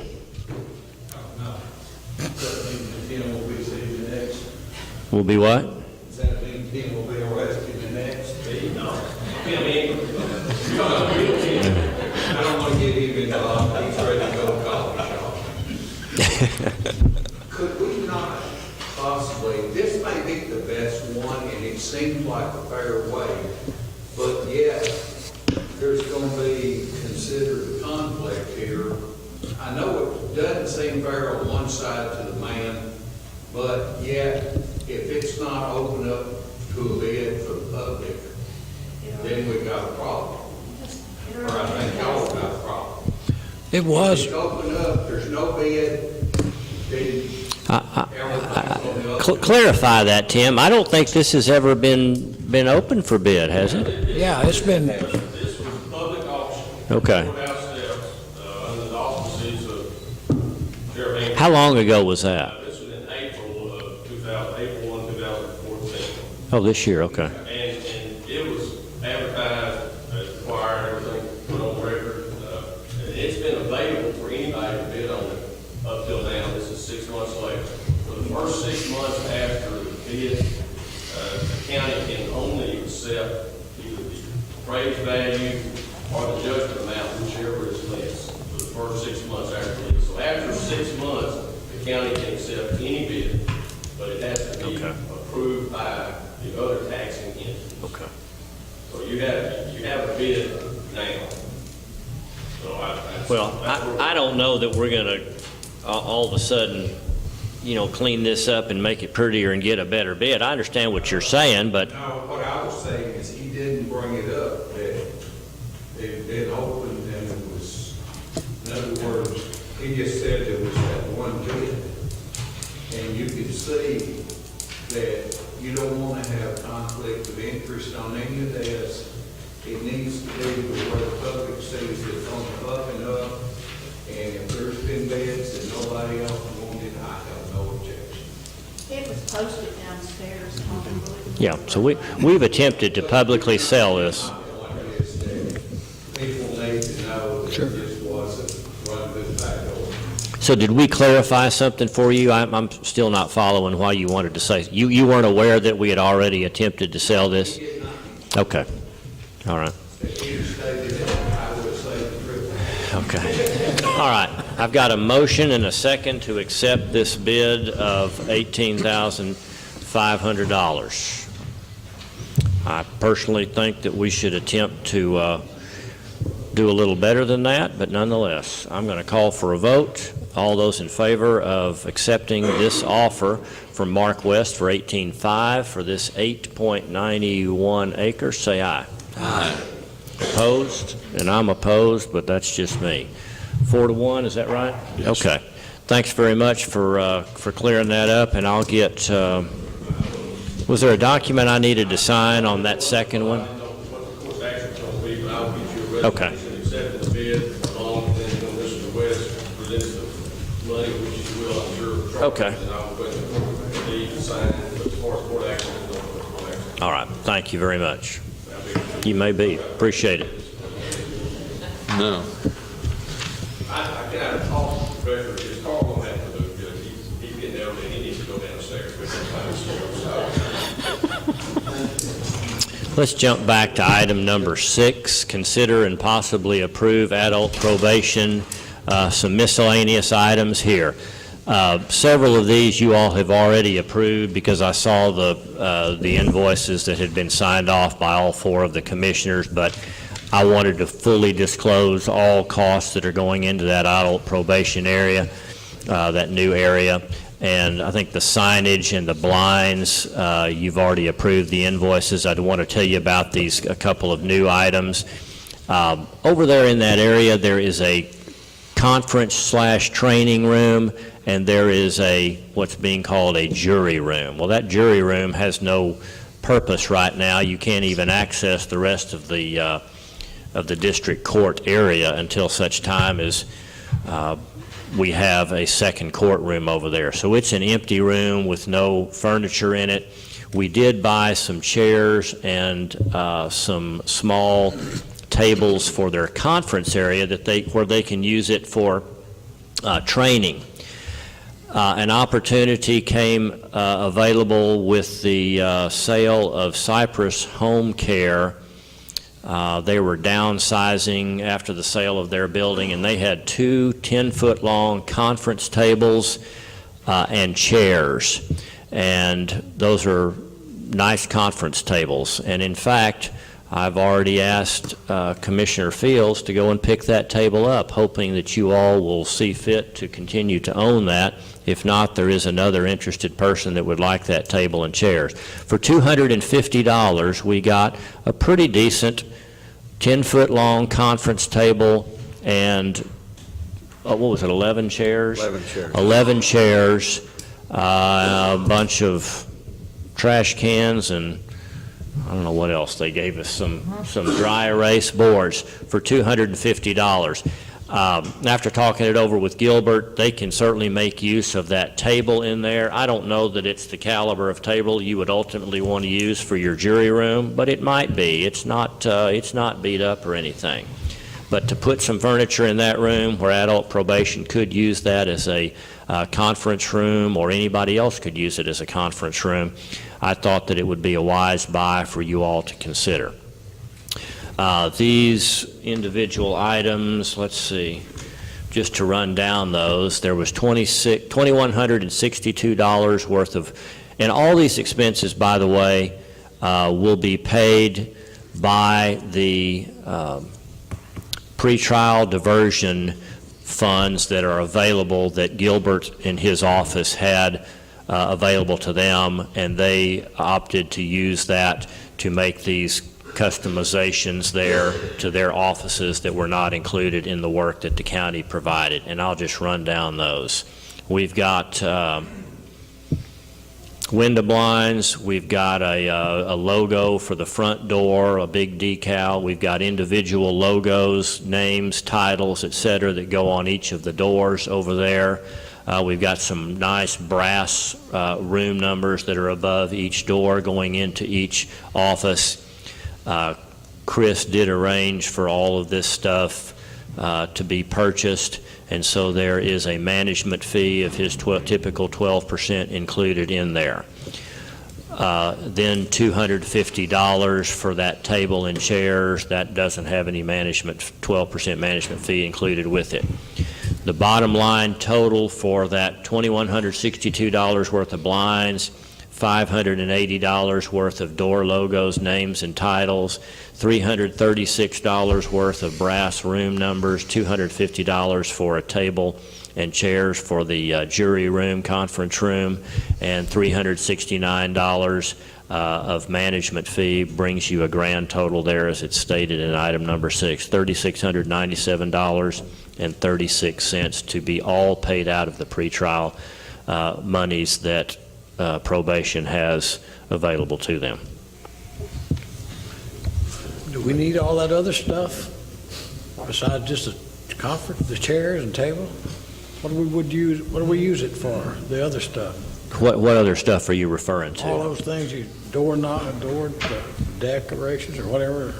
Well, these are simply decals that go on each probation officer's office, telling them, the name of that person. It's got the seal of the Justice Department. There's individual little brass numbers so that they can identify which room. That's the only other stuff. That's already been put up. That's already been Yeah, put on. it's already been put up. Again, you've already approved it. I just wanted to make it public what we spent on that building. What fund is that coming out of? Pretrial diversion. This is, the pretrial money is available for use by probation and John Mark Coburn's office.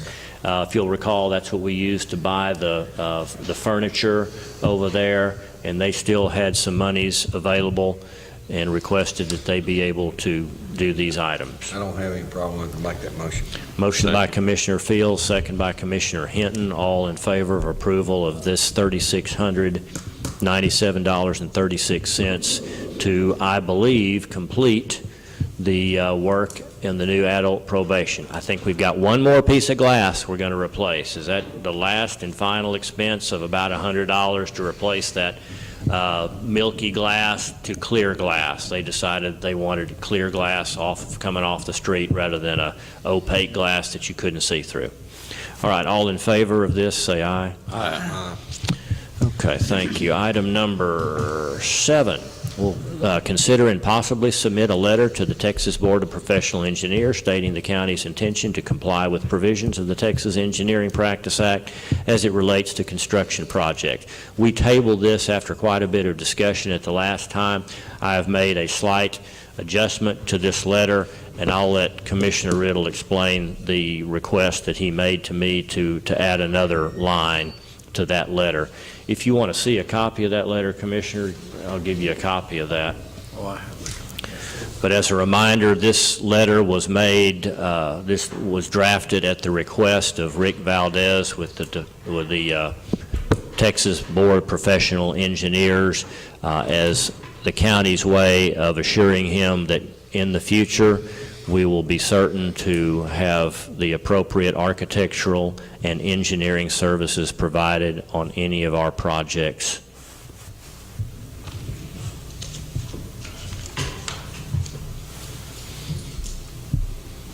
Well, I made a recommendation that we put in there, we wouldn't begin any projects without having the plans and an official set of plans is all that I wanted to make certain that we had before.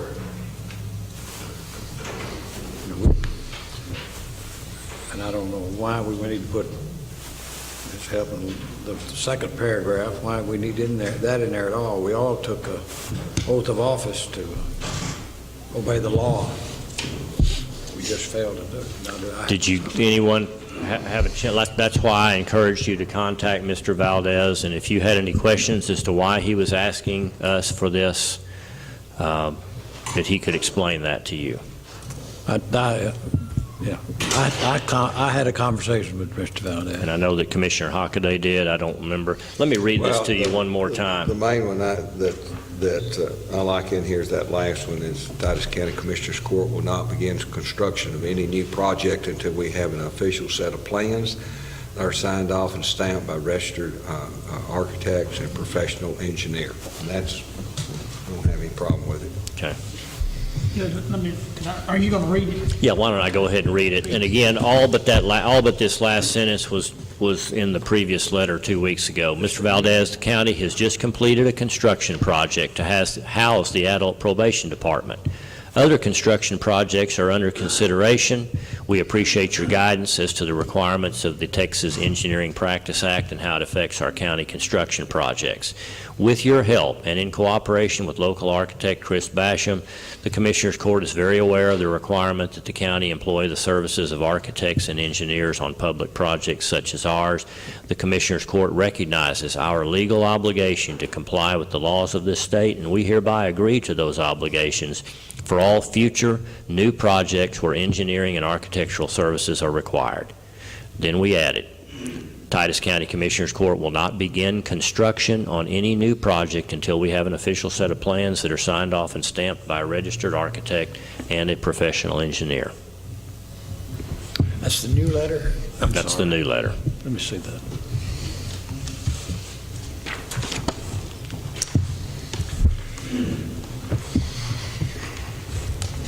According to my conversation with Mr. Valdez, that covers everything that we need to do. I don't have any problem. And I did send him a I'll copy make of that. motion. Okay, motion by Commissioner Fields to sign this letter. Second. Second by Commissioner Hinton. All in favor of approval, say aye. Aye. Opposed?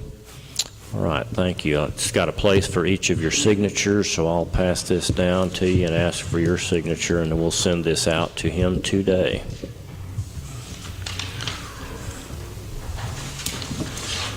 Item number 8, no, we've already done that. This was the one before we added that line about agreeing not to start any projects. I'm going to put an X on it. Number 10, status report for Titus County pass-through projects. I don't have any formal report from PTP. I just wanted to mention a couple of things.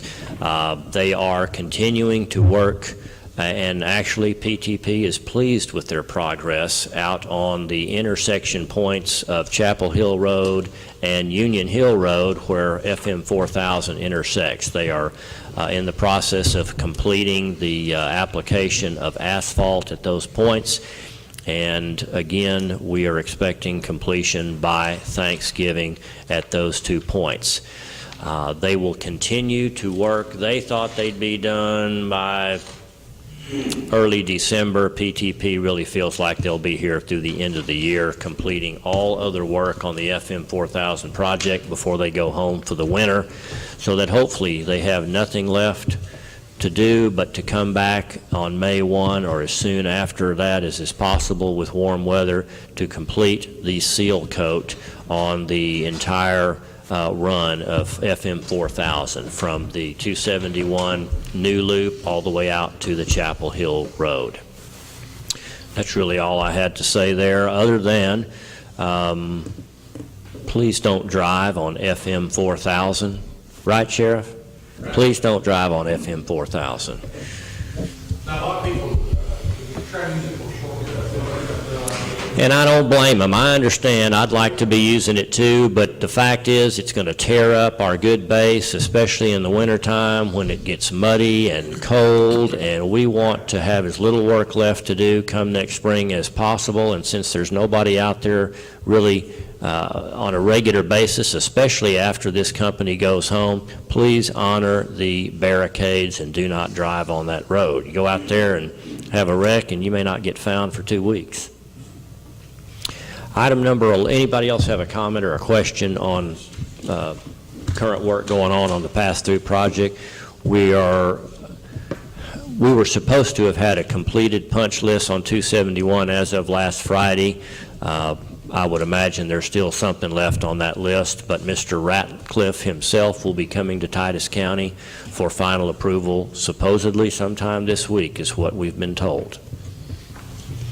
Item number 11, consider and possibly approve change order number 15 for the US 271 project in conjunction with the pass-through program. The amount of this is $22,755.09. Let me break that down for you.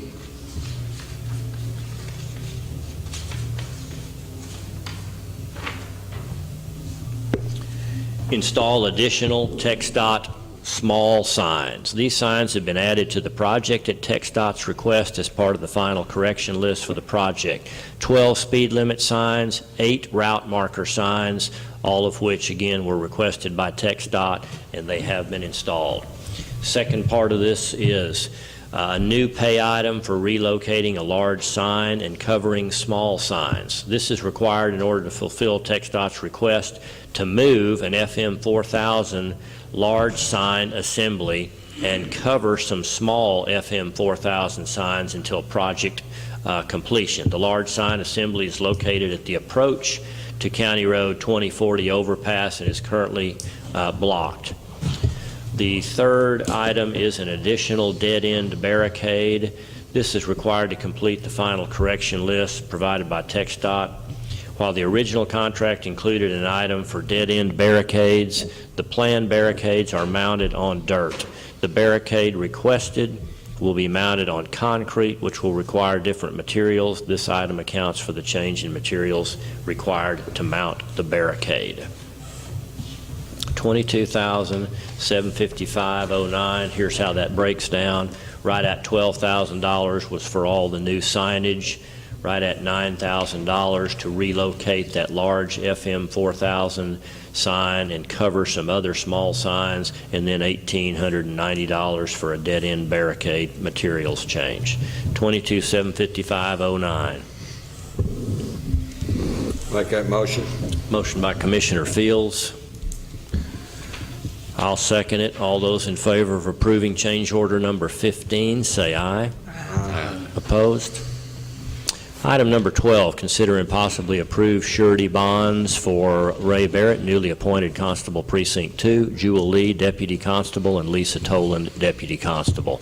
I think this is pretty well standard procedure as we have new terms of office begin, this one occurring at an odd time. We are making this request at this time rather than waiting until the first of the year. Make that motion. Motion by Commissioner Fields, second by Commissioner Hockaday. All in favor of approval, say aye. Aye. Opposed? Item number 13, consider and possibly adjust COBRA rates related to county health insurance for employees that terminate county employment. I've got a prize for anybody that knows what COBRA stands for.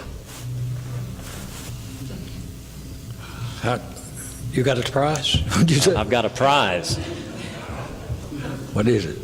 COBRA is simply allowing a terminated employee to continue to have health insurance coverage that they pay the county for to keep them insured, hopefully typically on a temporary basis until they have some other insurance that kicks in.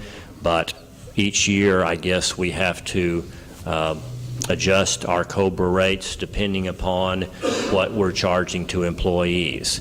Now, to my understanding, we're still charging the same $750 per employee and the appropriate add-ons for spouse and or kids.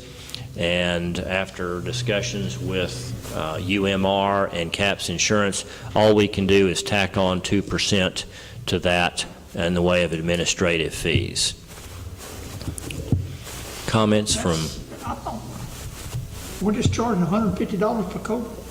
No, 2%, $750. $750 is the amount that we put in the budgets for each employee. I'm going to ask Carl that next year we adjust that up or down as is needed. I think that probably is low right now based upon what our actuals have been, but nonetheless, we're still using that $750. So we can go up to 2% on the 750. And that's where we've been. So effectively, I guess I'm asking for continue right on exactly doing what we're doing. I had asked them if we could not charge, jack those prices up, but no, we cannot do that. Okay. And right now, we don't even have anybody that's taking advantage of COBRA insurance. I don't think we've ever had anybody on COBRA, have we? We have. It's been several years. It's been a long time ago. I'll make that motion to stay where we're at in the COBRA. Motion by Commissioner Hockaday to leave the COBRA rates related to the county health insurance the same as it has been, cost plus 2%. Second. Second by Commissioner Fields. All in favor, say aye. Aye. Opposed? Item 14, consider and possibly approve the submission of the Affordable Care Act Transitional Reinsurance Program annual enrollment and contribution forms, including a payment of $12,348.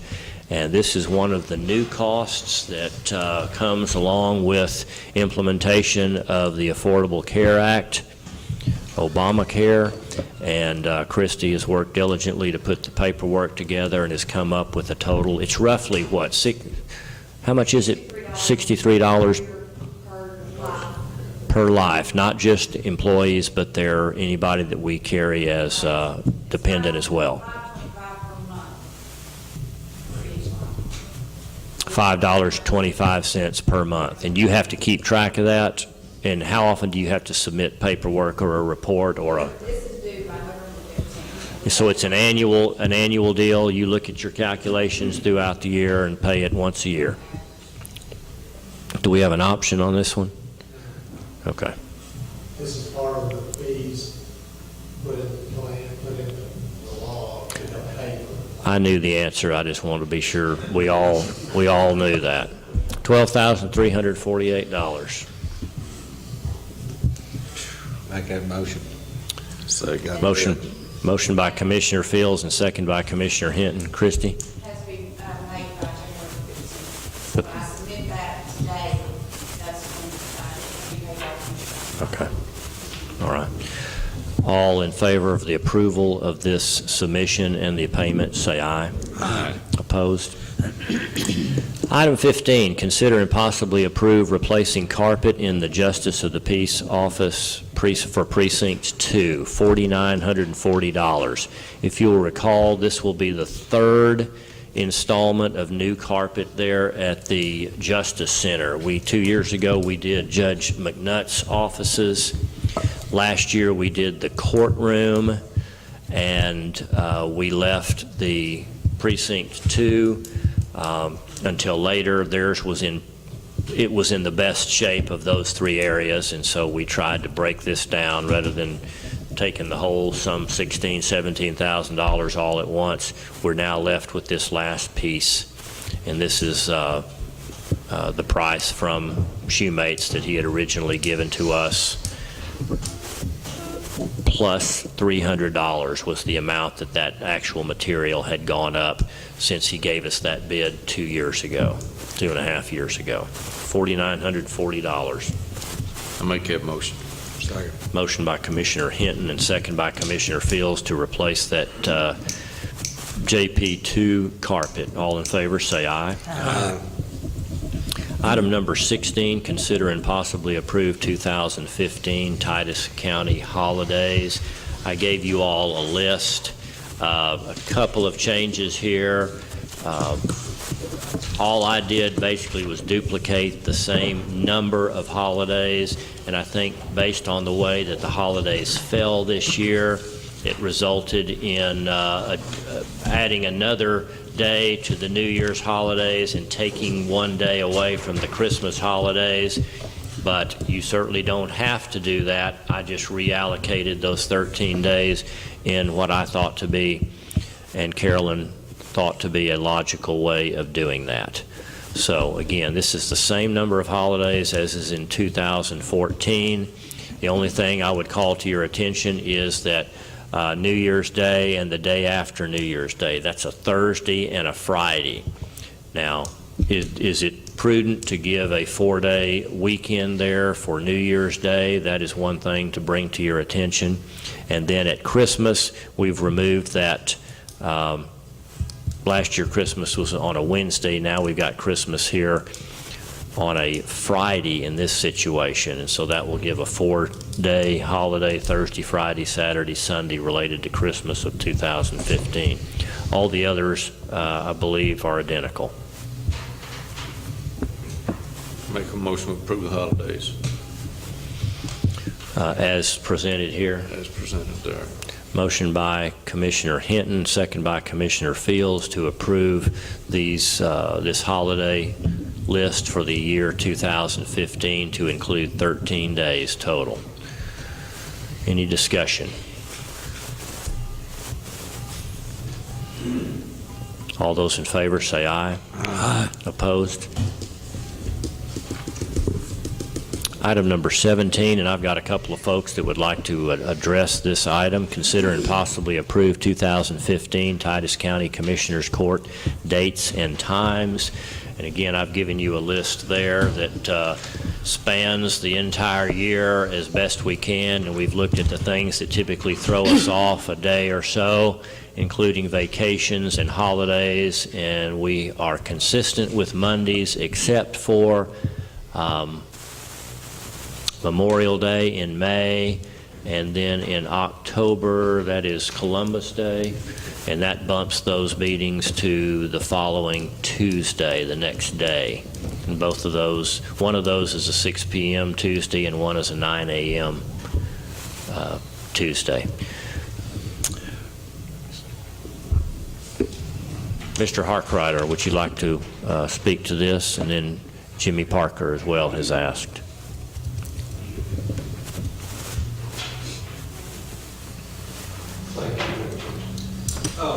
What I've got is, so far, people are not considering the public out here, and that's who all of I work for.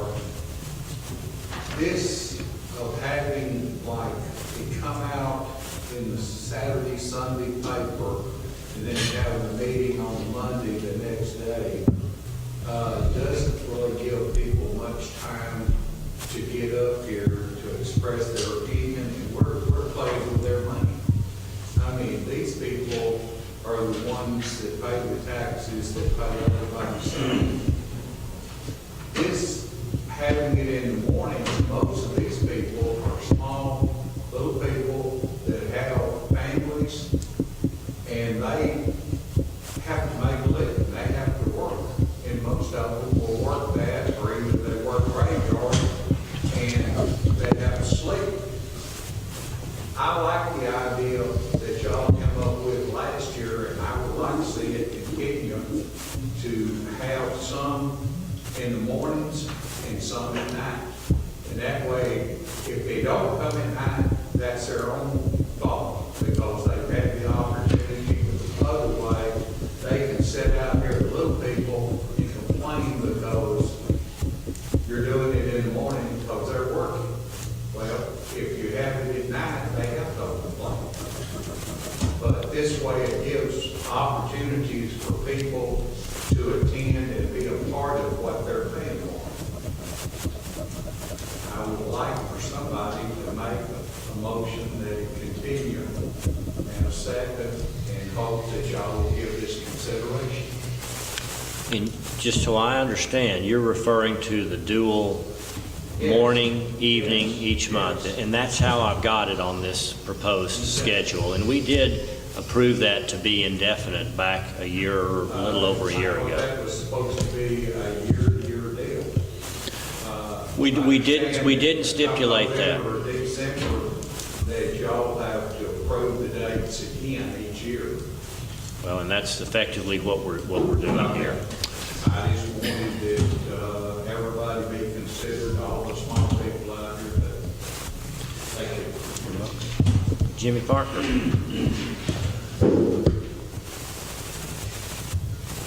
Thank you, Judge, Commissioner. On that I would like to say, I didn't know for sure if you had it stated, but I have talked to a lot of folks during my campaign, and they do like the idea. I know a lot of them don't show up, but they do like the idea of the opportunity being there for that. And I would just I'd like to say that I would like to see it continue myself, the split, one morning and one evening. The list of days that I've given to the commissioners for their approval includes that rotation, morning, night, morning, night. First meeting of the month at 9 a.m., second meeting at 6 p.m. Well, of course, I thought we all should wait till Jimmy got to vote on it. But you all know, you should see the attendance. We have about twice as many people here in the evening meetings. So why don't we have them all in the evening? So instead of the convenience of the few people that come in the daytime. I really think it's wrong to have them in the daytime. I think it's a lack of transparency. Well, and I think for this entire past year, we have kept a list, Carolyn has, by name, by date, of the number and the actual people that are attending both morning and evening meetings. I believe you would see that what you've just stated isn't accurate. And that's available anytime that you want to see it, but you will find that it's pretty evenly balanced. And we have the same handful of people that are attending those evening meetings. It's strong enough that, in my opinion, I don't see a strong encouragement to have those meetings. But nonetheless, I believe that it's appropriate to give folks the opportunity morning or evening.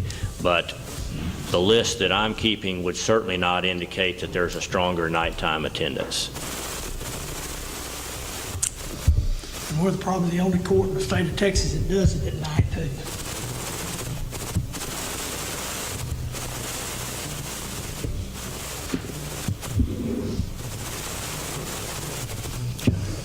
Need a motion whenever you're ready. I make a motion, we keep the dates, but change the times, keep all meetings during the day.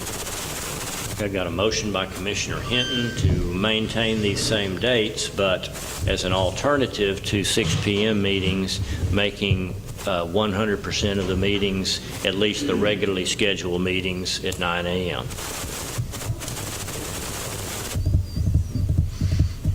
I'll second that motion. second by Commissioner Hockaday. All those in favor say aye. Aye. Opposed? No. Oppose.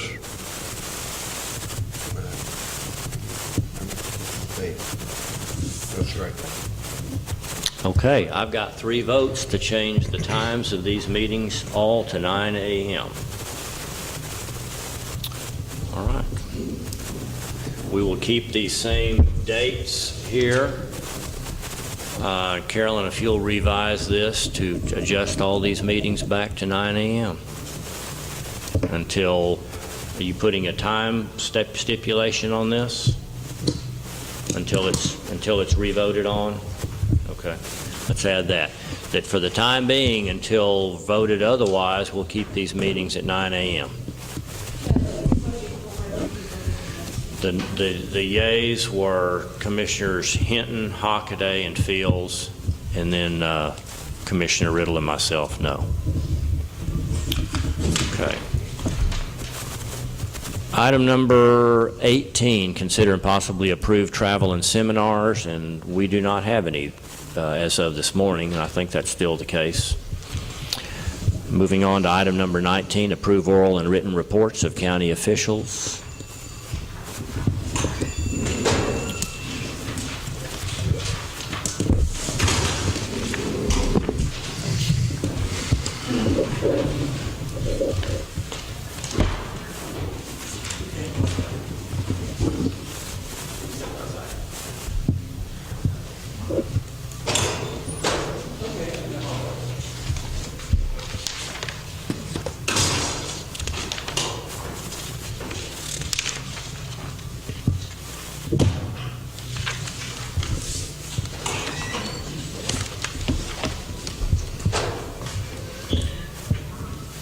Motion to approve reports. Motion by Commissioner Hinton. Second by Commissioner Hockaday. On that pretrial intervention fund, you've got $4,374 coming out of there. It looks to me like that's the bulk of those expenses that we approved or that we discussed on that adjustment. Okay. But at least it encompasses most of those items we discussed on there. We don't have another $4,000 getting ready to come out. All right, all in favor of approving the oral and written reports, say aye. Aye. Opposed? Item number 20, consider possibly approve treasurer's report.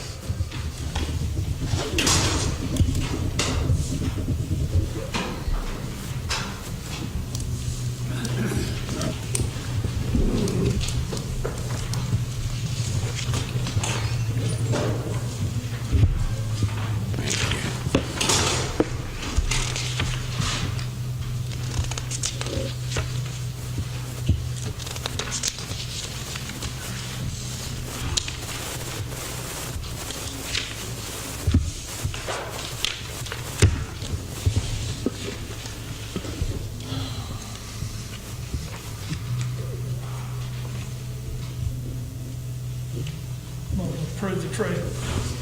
Motion by Commissioner Hockaday. Second. Second by Commissioner Hinton. All in favor of approval, say aye. Aye. Opposed? Item 21, approve budget amendments. Thank you. Item number 22, sign pay orders and approve payments. Make a motion, pay our bills. Second.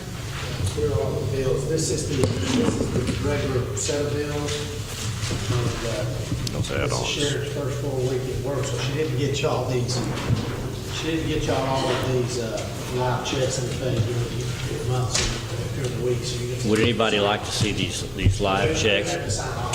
These are ones that they've already, that they have or have not seen. So I see no signatures.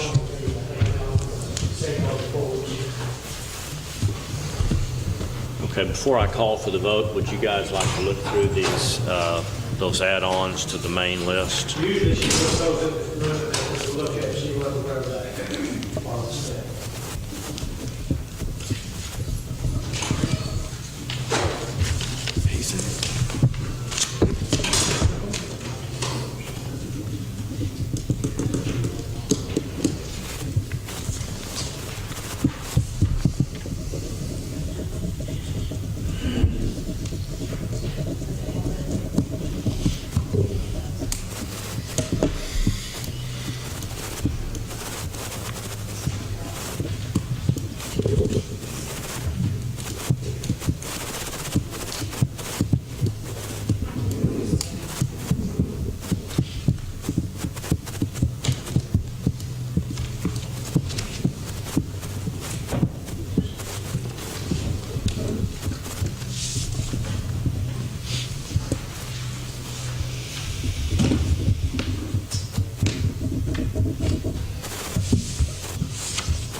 right, I've got a motion and a second. All those are in favor of signing pay orders and approving payments, say aye.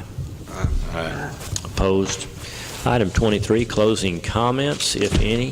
The only comment that I would have is we need to canvass the votes from the general election. We need this done by the 18th, and that means we have until next Tuesday. I've got a proposed notice of a special meeting set up here for this coming Friday. We can change it to whatever you want, but it needs to be sometime between 72 hours from now and next Tuesday. I'm proposing Friday. We can do 9 o'clock, 10 o'clock, 11 o'clock. You know this will be a short meeting, so is there anybody have a problem with Friday? What's that date on Friday? That's the 14th. That's fine. Is 9 o'clock all right for everyone? Okay. All right. Motion was Commissioner Hinton and second by Commissioner Hockaday. Okay, I'll get that posted, so mark your smartphone for Friday the 14th, 9 o'clock. That's my only comment. Commissioner Hockaday? I don't have any. Commissioner Hinton? I have nothing, Judge. Commissioner Fields? No, sir. Commissioner Riddle? Yeah. Okay. When you counted the daytime meetings and the nighttime meetings, daytime meetings, do you count the county employees? There's everybody's name that was in this room is on that list. Yeah, well, Yeah. during the daytime, on the weekdays. Like I when we said, had you're the Monday- welcome to come and take a look at it. I voted along with you. I think it's the smart thing to do, but it is interesting information. I'd like to see it. I think it's probably county employees. Made the difference in the total number.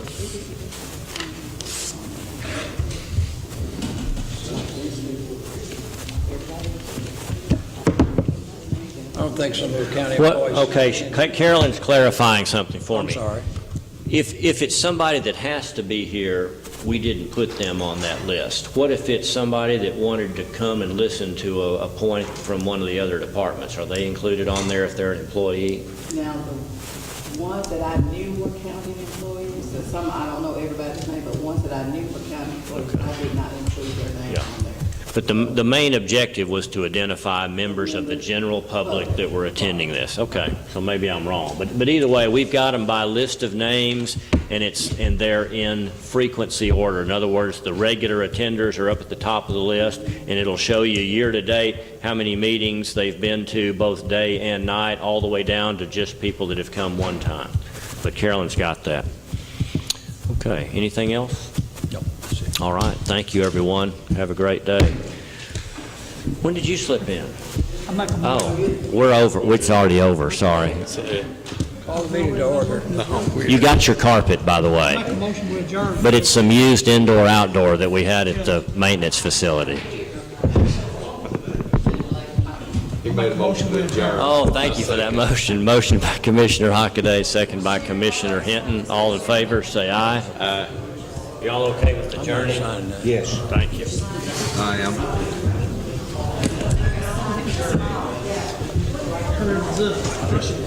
Shut down.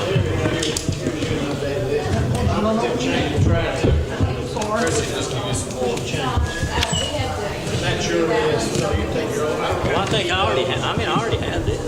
But you're saying she redid it. What are you laughing at? Congratulations, yeah. No, that wouldn't be good. Not the one that I set back up.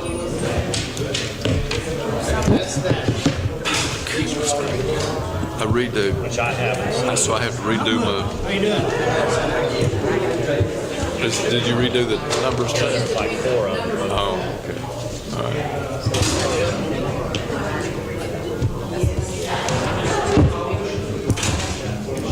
Do y'all have those individual late pay items? Is that what you have there?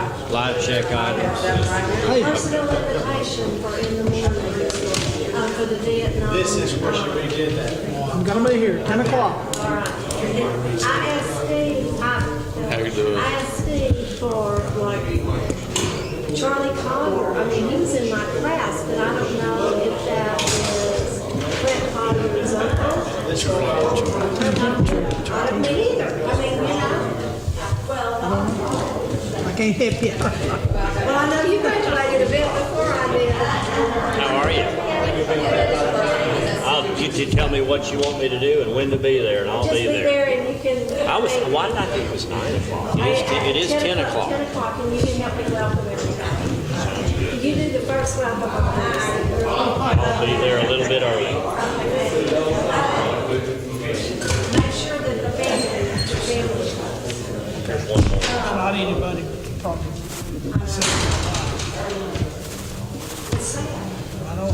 And the next. Hey, Chris, okay. This one says,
to meals program. This is an old pamphlet that had to do with that meals program, and she's going to be here to talk about it, but that's an old deal.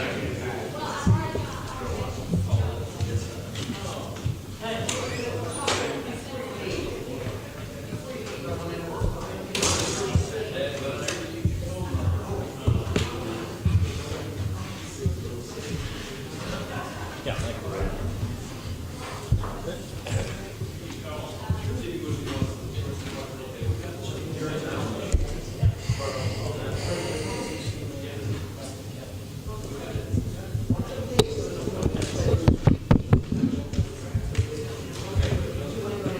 All right, good evening, everyone. Welcome to our second meeting of the month, and it's right at 6 o'clock p.m.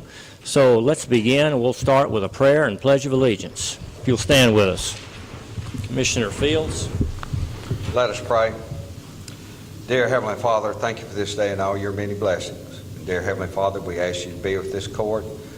Dear Heavenly Father, we pray the decisions we make tonight will always be for the best interests of the people. Dear Heavenly Father, we ask you to be with the leaders of this state and our nation, that we might always be able to be free and always be free, dear Heavenly Father, and be able to have the freedom that we have. Dear Heavenly Father, we ask you to be with the men and women that are serving overseas, and we ask you to be with them and protect them, and if it be thy will, dear Heavenly Father, we ask you to bring them home safely. Dear Heavenly Father, we ask you to be with the people here tonight and be with them as they go to their home and their destination. Dear Heavenly Father, just always be with us, guide us, and protect us. In Jesus Christ's name we pray. Amen. Amen. I pledge allegiance to the flag of the United States of America and to the republic for which it stands, one nation under God, indivisible, with liberty and justice for all.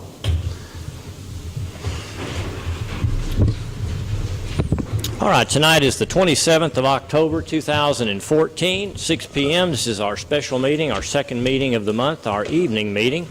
We'll begin with item number 1, public comments or requests for information on non-agenda items in accordance with Section 551.042 of the Texas Open Meetings Act. I've got David Horton would like to speak. David, where are you? There you are. Come on up, please, sir. Is that mic on? Will you check? That's the one that gives us trouble, so.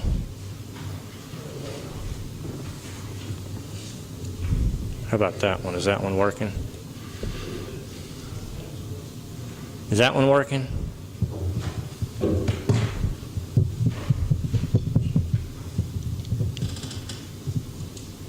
Neither one? Mr. Horton, I don't think that one's working.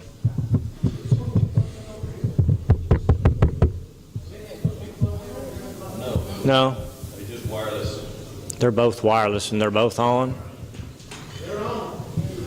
Can we share, how about this? Can we share this with you?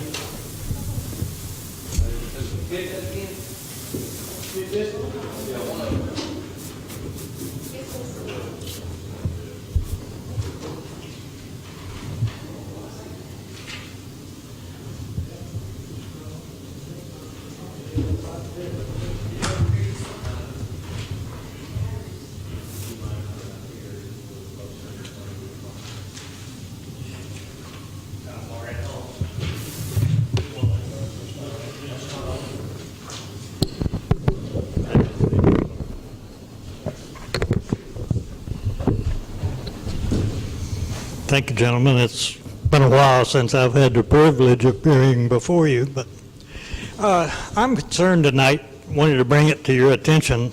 We've had a lot of complaints about the state of the cemeteries, the abandoned cemeteries in the county. I think all of you have abandoned cemeteries in your precinct. And I wanted to get your viewpoints on how we can maintain those things. I think you're mandated somehow by the state to do so, but it's not getting done. Monuments are getting broken by fallen limbs, rotted limbs off the trees in the cemeteries. Vandalism you name it. We need to check on them every once in a while just to see that things are in good shape. It hadn't been that long since we had a lot of vandalism in one of the cemeteries on the east side. And the sheriff's department had to go over there and repair broken monuments and set up monuments that were pushed down by a vehicle that had gotten into the cemetery. Well, don't want to encourage that sort of thing, and we can do it by lightening up the cemeteries a little bit, not having them look like a garbage dump like some of them do. Anyway, I would like to hear some kind of commitment, your ideas on the subject, what we can do about it, because I'm getting emails complaining about it. Anyone have any ideas? Well, if they don't right now, it's worthy of discussion. Why don't I at least give them a chance tonight if you just want to say anything? Otherwise, I'll put something to this effect on a future agenda, and we will address that. I would appreciate it being on a future agenda item, and we can discuss it a little further. And I can prepare a list of the cemeteries and the precincts if you're so inclined to receive them. I think I have one, but I'd like an updated list. I'll try to get that for you. On the stipulation that something will be done about it. It'd be something to look into. I'd look into. Like I said, we've got so much going on that we will. I understand, but need it done, and out of respect for our people that have preceded us. Thank you. Thank you. Sir.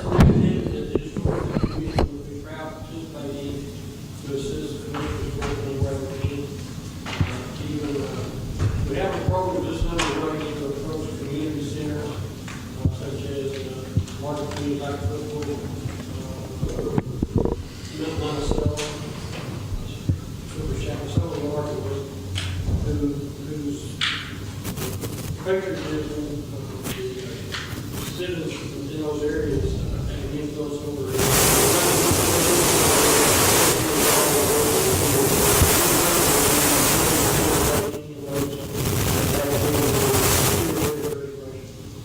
Thank you, Steve.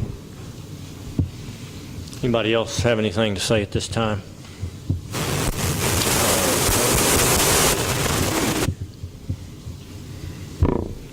Okay, and the second speaker, Diane Owens, you want to speak on number 8? Okay. Is there anyone else? All right, item number 2, consider and possibly approve minutes from our October 14, 2014 regular meeting of the court.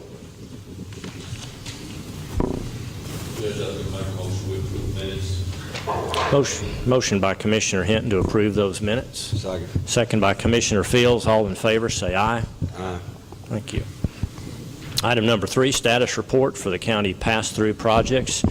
We received this today from PTP Transportation. First item is construction related on US 271, our big project with Williams Brothers, $73,097,000 paid to date. 663 days of original contract time, an additional 173 days of extended time, 836 days, including extensions with 826 days charged. There are 10 days remaining. They are working on a punch list, the final punch list provided by TxDOT. That work is expected to be complete at the end of this week. FM 4000, our James Construction Group project, $15,815,000 paid to date, including the materials on hand, 83.54%, 383 days of contract time, 6 days of extension, yielding a 389-day contract time with 0 days remaining. Here's what is going on. The dirt crew is placing flex base on the Union Pacific Railroad header banks. That's the new bridge that goes over the railroad there and lands in the Prefert complex. They continue to work on the FM 1735 and FM 2348 roads. This is where the new FM 4000 intersects with the Union Hill Road and with the Chapel Hill Road. On FM 1735, the Chapel Hill Road, the contractor's in the last phase on FM 1735. All traffic is currently on the new asphalt paving in Phase 1 and 2.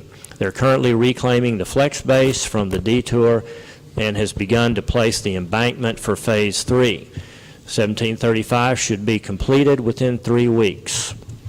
On the Union Hill Road, they're also in the last phase. Traffic is driving currently on the seal coat section from Phase 1 and 2. The contractor is scheduled to place asphalt on Phase 3 this Saturday. Once the asphalt's placed, traffic will be switched over to the asphalt, and a 2% cement mix will be added to the seal coat in Phase 1 and 2 as requested by TxDOT. Asphalt will then be final placed on Phase 1 and 2. So these two roads, or these intersections rather, that are a fairly lengthy segment there of those two roads, should be completed, he says, well before Thanksgiving holidays. Let's just say before Thanksgiving, which is what they originally committed to. The bridge crew has completed the traffic rail on Hart Creek. They have completed the traffic rail foundation on the UPRR on the railroad, and they're now tying steel for the single slope traffic rail. They are pouring the 5-inch concrete riprap between the retaining wall coping and the traffic rail foundation. The concrete paving crew is working there on South 271 out there by Walmart and just south of there. They should be complete by the end of November. A lot of concrete work at that point. The traffic signal crew has poured the signal foundations at US 271, and they continue to work on those signals. The seal coat crew, of course, is shut down until next May or June, other than the little bit to be placed at 1735 and 2348. So again, what they're doing right now is everything that they can do other than seal coat, which will complete the project sometime next May or June. The contractor has informed us they'll be working every Saturday until all work is complete, other than the seal coat and the striping. Anybody have anything to add from any meetings you've attended or any other information that I don't know about? All right, item number 4, consider and possibly approve change order number 7 on the FM 4000 segment of the loop in the amount of $2,297. This change order is to add a pay item that will allow the metal guardrail to be connected to the concrete bridge rail on the approaches of the bridge. There is not an existing pay item to pay for such material. So that will be a $2,297 change order number 7, and I need your approval on that one if you so choose. Make that motion. Motion by Commissioner Fields. Second by Commissioner Hockaday to approve change order number 7 there on FM 4000, $2,297. All in favor, say aye. Aye. Opposed? I will sign this.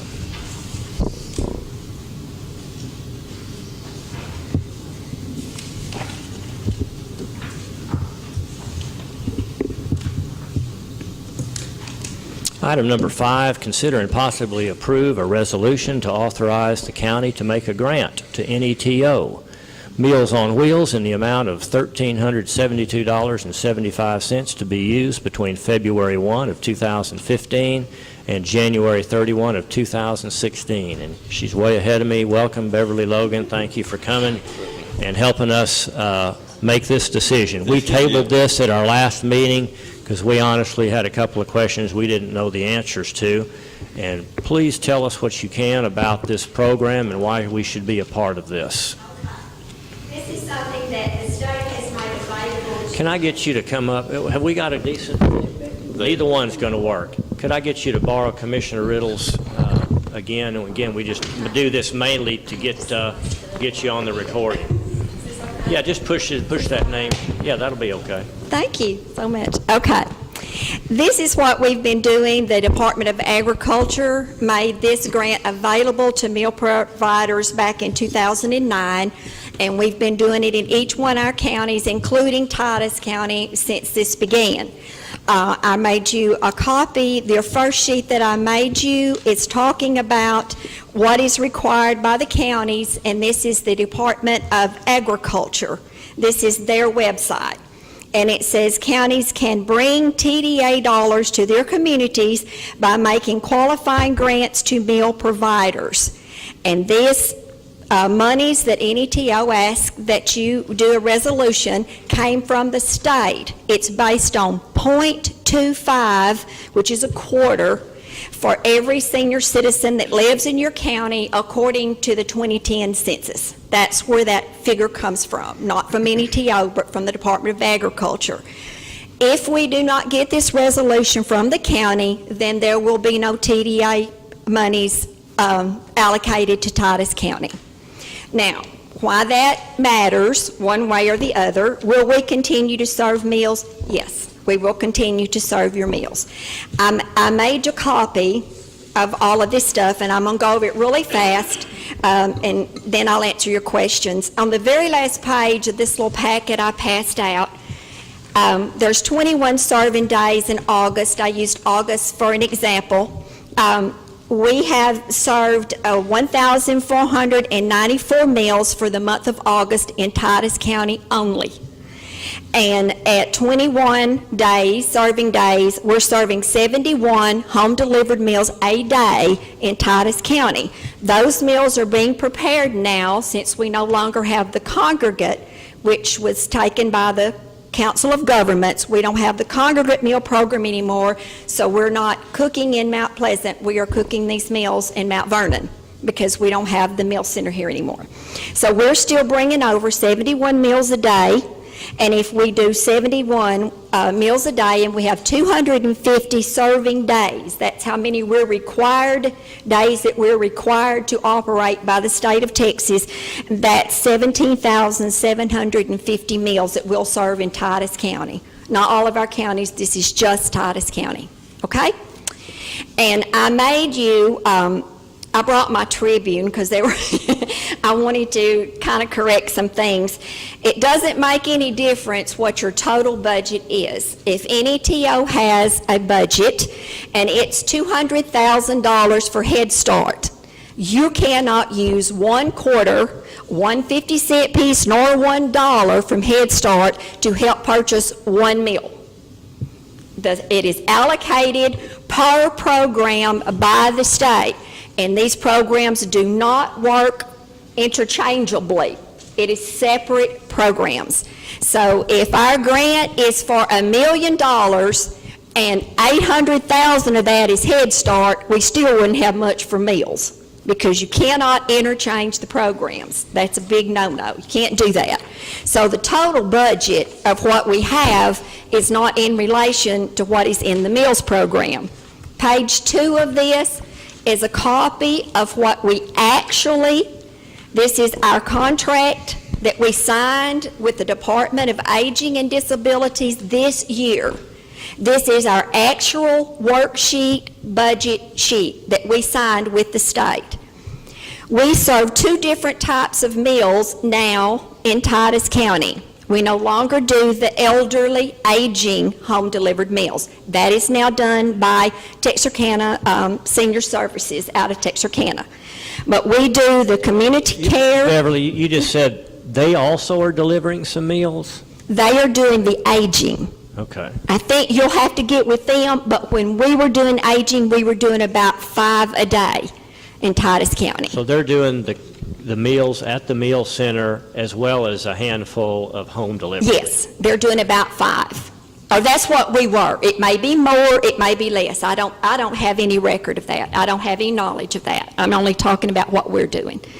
But we do the CCAD meals, which is a community care to keep people in their homes, and we do a CBA, which is a community-based alternative. It's for the same reason. These are meals that we contract directly with the Texas Department of Aging and Disabilities Services program. These come straight from the state. They don't pass through the COG, they don't pass through anything else. We contract with these straight through the state.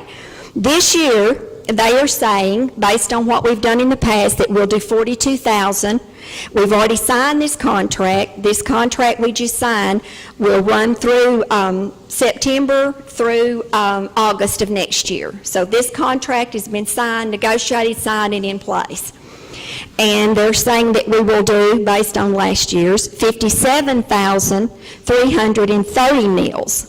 So that is the total meals they're counting on any TO to serve for our 6-county area of 99,330 home delivery meals that we should be serving next year. No, not in Titus County. We will, as I said, we should be doing around 17,000 of those meals will go to Titus County. This is this page, Commissioner, right here that I'm talking about right now. And on this budget, at the top of this budget, you will see the total agency budget, and you will see home delivered meals program. This is what it costs us. This is our expenditures. If you go across the sheet, that's CCAD, you'll see CBA.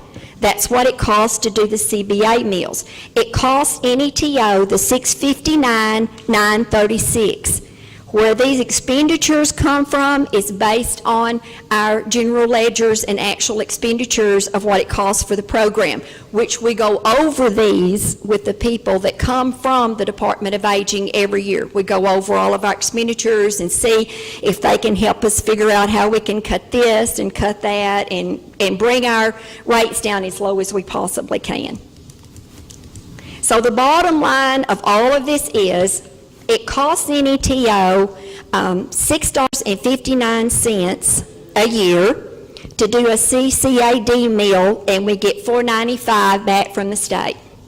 It costs NETO $6.68 to do a CBA meal, and we get $6.12 back on it. That's better. That's a better rate. But in total, we're losing quite a bit of money when we do the meals. So that's what the Texas Feeding Texas is for. It's to help meet the gap in between what we're receiving from the state. This $4.95 rate has been the same rate for about 10 years. It's the same rate for 10 years. And in the last 10 years, we've had raw food go up, we've had gas go up, the expenses have gone up, but the rate from the state stays the same. So the Department of Agriculture, I don't know, I don't tend to their business, I don't know, but they had monies and they put it into this program called Texas Feeding Texans. And last year, I don't know what we'll get this year, but last year we got $33,000 from them to offset our costs. We get donations from local organizations in Franklin County, we get from the United Way and local organizations, and Franklin County gives us $10,000 every year because they pay for all of the utilities on the building where we're cooking, the insurance, the maintenance, and upkeep on that building that we don't have to pay for out of that. So this Texas Feeding Texans goes towards the home delivered meals program that we're doing in 6 counties. Okay, so our money is making up that, what I'll call that loss? It goes towards it, yes. Okay. It does.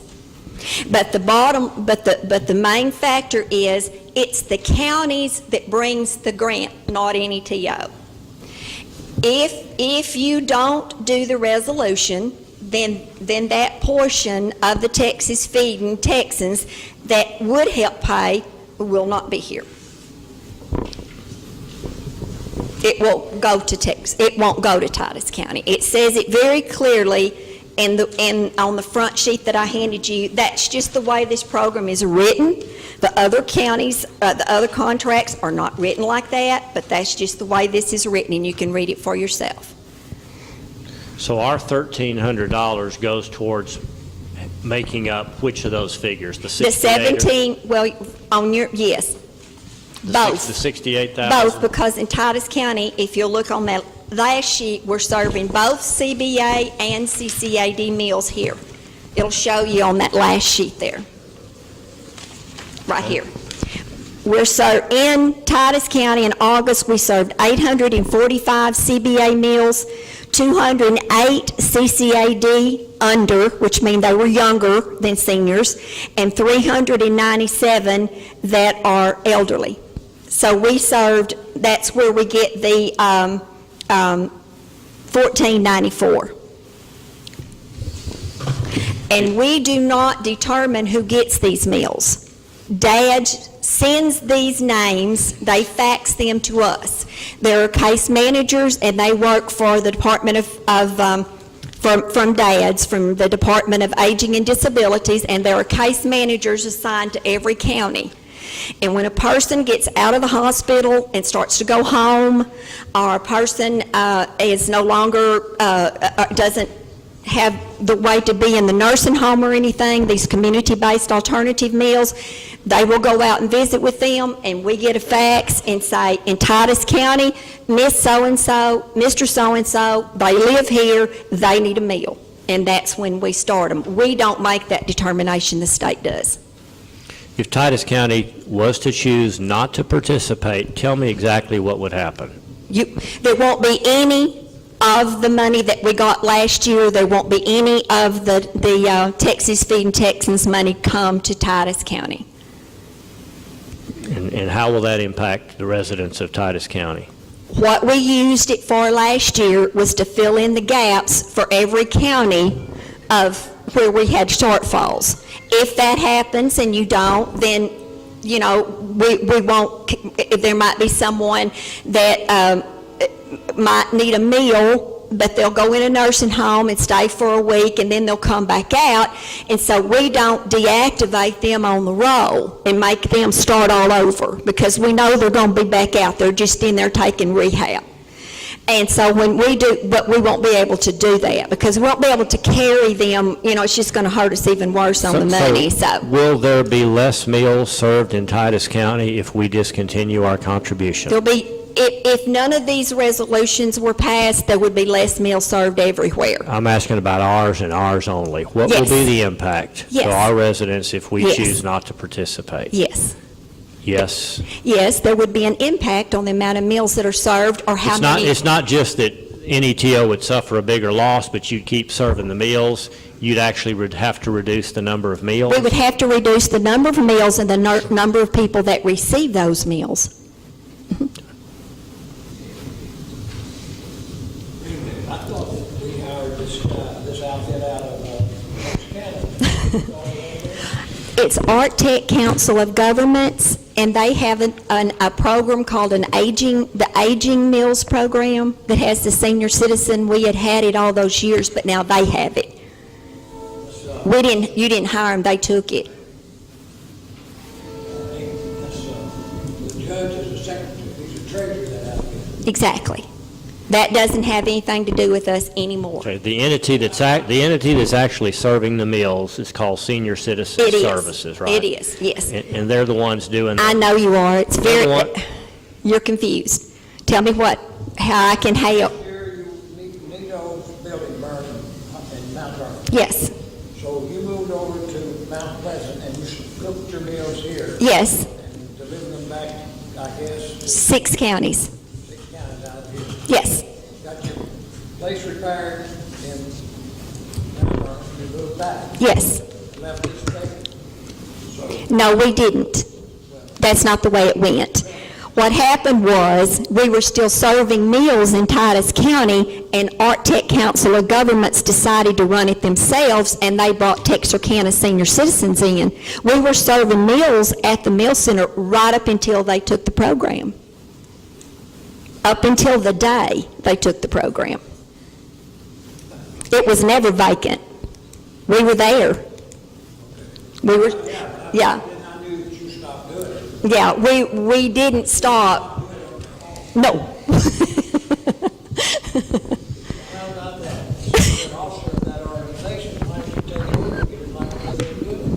Would you like to elaborate on that, or would you want me to? Oh, it doesn't matter. I think he wants an answer, so go ahead and I'll let you answer. They didn't like the way we were doing it. Art Tech Council of Governments. One that he Yes. Yes. I didn't know he was, but yes. He's a treasurer. Okay. That's almost a conflict. Well, there's a little more to the answer that I'm not sure we're getting there. Can you expound on what No. some of those other reasons were? Okay. No. I mean, they decided to take it in-house and run it in-house, which is absolutely their right. They can do that if they want to. They didn't ever have to give it to us in the first place. Okay. Mhm. All right. So we don't only have one senior citizen center now, and it's in Mount Vernon, and the county is helping subsidize it. So, yes, no, sir. Not the congregate meals, not the ones where you go in and sit down and eat on Edward Street. We're not in there anymore. We're not in that building anymore. Yes, from Mount Vernon. It's a different program that didn't come through the COG. Nobody's ever answered the question here, of why they took it away from y'all. I'm confused on this. Well, we had problems for a while in our aging program. They didn't like our menus, and they didn't like some of the way that we were doing things. And we were having some financial problems and stuff, and they just felt like it would be better if they did it in-house, and so they are. They can operate it themselves. There's nothing wrong with them doing that. They can do that. A lot of the COGs had already started doing that. But the meals that you're serving these people, they're still nutritious, these meals and all? Yes, Right? yes. They have to be, because we are monitored directly from the state on those meals. Yes. Why did we want to put ATCOG vehicles over this center, on Edward Street? Why did we want them? They want to allow them to put their trucks over there every day, and I see them over there. You haven't, What vehicles are you talking about? the buses, I'm not sure. the Trax buses, I don't know, they have a maintenance facility We here. have a maintenance facility here. Why they temporarily parked them over there, I don't know the reason for that. I don't either. When you split up the utilities, you had them paying some of the utilities at Edward Street. Well, They wanted room for their drivers to lounge or something. No, they've Not lounge. always had room over there. that Yeah, they they've use. always, the buses and the buses have always had an office space in that building from the time it was built. And I was working for NETO in 1993 when it was built. When you say that was the year, Mike? Yeah, so the buses have had an office over there, the meal center's there, we had a case management office, and when it started, the food pantry was there. Reverend Gordon Nelms, that first started the food pantry, was in there with us too. He was there. That's what it was built for, the community services. I think it was Community Development Block Grant. Okay. All right, any other questions related to this particular issue?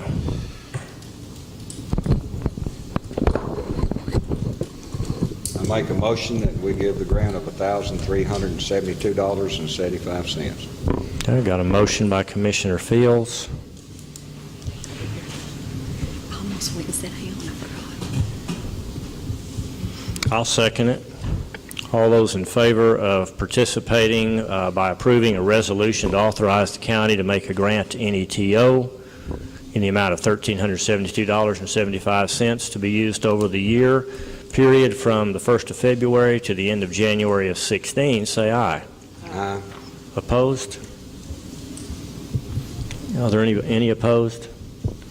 Beverly, thank you for taking your evening and coming over and explaining this to us. Anytime that you have Okay. questions, I'll be glad to. We thank you for providing this service.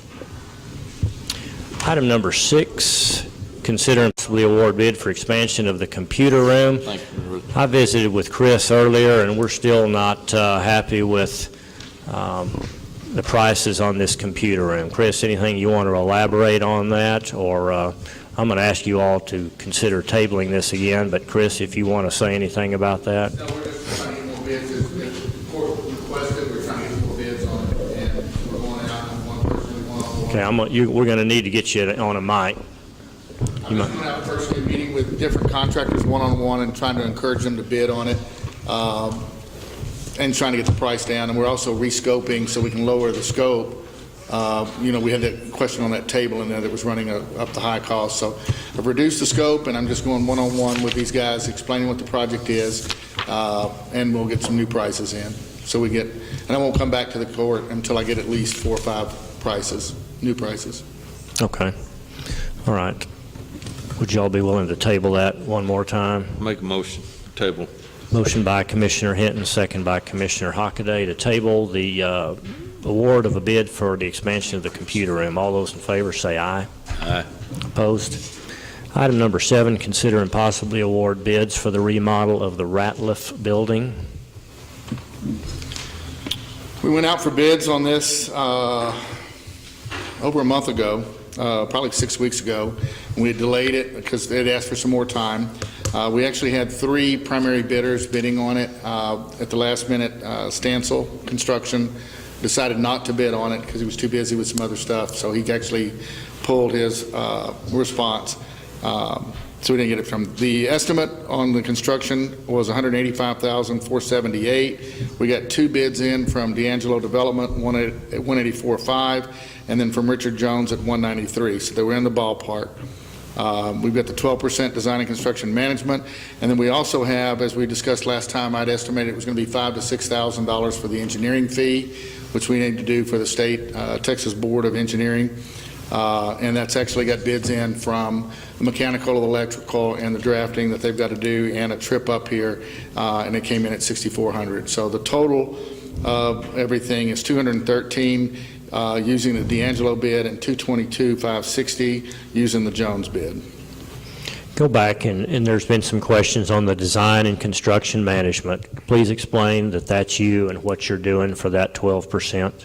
That's all the design that went into it. That's putting the bid package together. That's actually managing the construction after it goes in, taking care of the problems that come up during construction, any changes that have to be redesigned or anything that we need to do over there. And as we found out on the adult probation, there's user changes that come up. In fact, we've got some more even now that aren't going to cost the court anything. We've just worked it into how we take care of it. They changed rooms, and we've got to change the names on the doors after we already had the names on the doors. So it's $14 more, we got it covered. And I'm just going to take it off and move a new name on over there. So those kind of things are what gets taken care of, as well as getting all the coordination, the updates with the court and all that kind of stuff. So. The construction bids, explain how those were done. You still broke those down into lots of individual components, but both of these guys opted to bid on everything, even though they could have chosen one or more individual components. We had on the flooring, we actually got a separate bid on the flooring, but they also provided it to both of the contractors. So the price that we got from Shoemate is actually included in the price for D'Angelo and Jones. But they had bid it separately, but yes, we did. We did it as we tried to do on all the other projects, is we bid it out, and so there's a mechanical bid, there's an electrical bid, there's a carpentry bid, there's a millwork bid, there's a flooring bid, there's a ceiling bid, so that the smaller contractors could bid on it separately. And then we would package it all back together. What they found out, though, is that they can also just give that same bids to these guys, to Stansel, to Jones, to D'Angelo, and that's what they did too. So they gave me separate bids, and they gave the same bids to these guys. So they're incorporated, kept us with the best bid, because actually I know that on both D'Angelo and Jones, when they incorporated the Shoemate bid, their price went down by $500 or something. So it was getting a better bid. So it worked, served the same purpose, is that the local guys got the work, and the price got better. So, what's included in communications security? That's the telephone lines, the move over of the telephone lines, and the computers and stuff that need to go over. We don't know just yet exactly what that number is going to be until we get somebody over there. And since Rex is not available since he passed. I didn't have a way to get an estimate on it. Seth is not geared up yet to basically give us an estimate on that. So that's an estimate based on the number of lines that will be moved. That's in accordance with what we did on adult probation. So, and that does not include any cameras, because I didn't know that right now there's no requirement for cameras in the tax and vehicle registration. So. What is the floor? You're talking about the floor. What is it, carpet It's or what? tile floor. When I'm going to tell you something, there's lots of people that lay at tile. And we checked with Lowe's and Home Depot and those places with this, you still got it, they still beat up here? They did, and We did all this up here and they didn't, nobody could beat them when they come, we did it up here in East Courthouse. We did all the tile in the courthouse. Who did?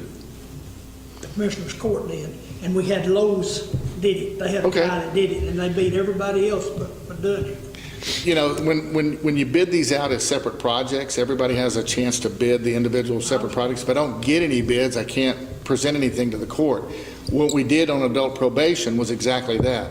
We got somebody that bid the whole project, and we got people that bid pieces of it, and actually took the lower bids that we got from the pieces and actually introduced them to D'Angelo in the case over there, and he used that price instead of the price that he had in there. So when we presented it to the court, we presented it with the lowest priced components altogether.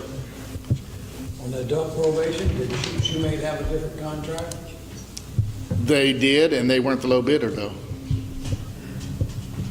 Shoemate bid on that one, and they were higher. And that's part of the reason we got a better bid from them, I think, on this, is because they didn't get to bid at adult probation, and so they sharpened their pencils and gave us a better bid on the Ratliff building. But yes, they did have a separate bid over there, but they were... Was that in the cost that we give D'Angelo for the adult probation building, Carl? The floor? Or was there another floor in the contract? I don't remember paying anybody separate. No, they're not. They weren't paid separate. I don't have a sheet on that. They weren't paid separate because we just rolled them under D'Angelo. Now, Shoemate is paying separate under there for their blinds and those are blinds. The blinds that they put in there afterwards. That is separate contract with Shoemate, and that is under separate funding too. It's not even through this. It's through the court fund where they get $500 per court case. I forgot what it's called. I think what Thomas is asking is when we went out and got the bids, Shoemate gave you a bid, did we solicit a bid from Lowe's? We solicited a bid from everybody by virtue of putting in the paper. Did I specifically go to Lowe's and ask them? No. And what Lowe's does is they basically go get another contractor.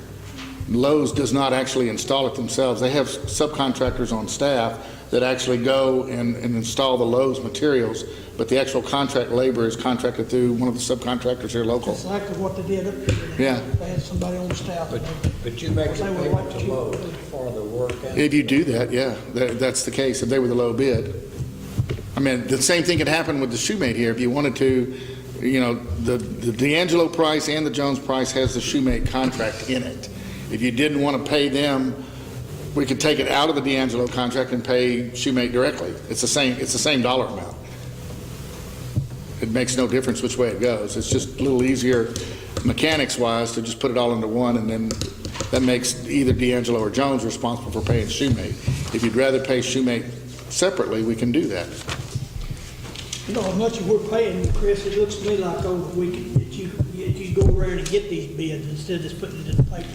Well, we do. That may be impossible, but that's what I think you ought to do. I agree, and that's what we're doing. That's what we did on the Riddle Street building. That's what we did on the adult probation, and that's what we did here. But I can't make the guys bid. I understand that. But you said you didn't go out Lowe's. I did not go to Lowe's. I did not go to Lowe's because quite frankly, Commissioner, I didn't look at them as a contractor.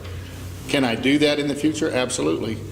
But I didn't look at them as a contractor because I knew they basically go get a contractor to do it. So, and then, as I know right now, for example, D'Angelo buys his stuff at Home Depot on adult probation.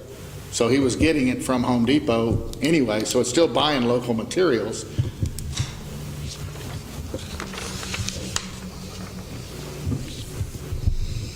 You think 3,000 will do it on the phone and computer wiring? You're going to significantly increase the number of people over there.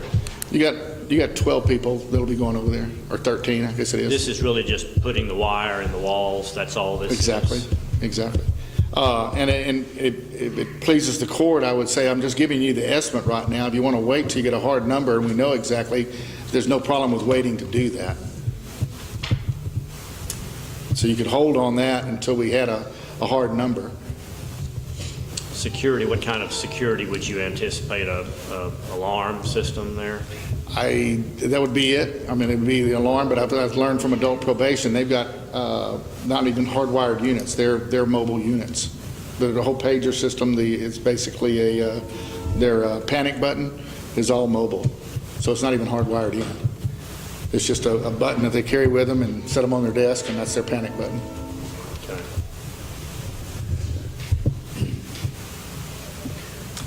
While we're talking about the Ratliff building, one of the people working over at the early voting showed me a machine that had rust on it. Apparently, water had got on it where it was stored over here, I guess, they said in the Cadell building. I don't know where it was stored. Somewhere over here in the annex. Have we got some of the voting machines stored over here? They're stored in what we call in the Cadell building over there. And if there's a leak in the roof, then we need to know about it because I've not heard about that. And the roof's got a 20-year warranty on it. So if the roof is leaking, then we need to go back to the warranty. But it wasn't leaking when they were working on it. And Richard Jones can attest to that also. I mean, Well, I'm just looking at the machine. They showed it to me. Look at Yeah. the water had been on it, rust. well, it might have had water on it from moving it. It might have had water from where it was sitting in the Ratliff building. I don't know. I'll contact Leonard about that. I had not heard about that. I hadn't either. Somebody might have been crying. All the taxes got to pay. Tears on that. Could happen. Could happen, you know.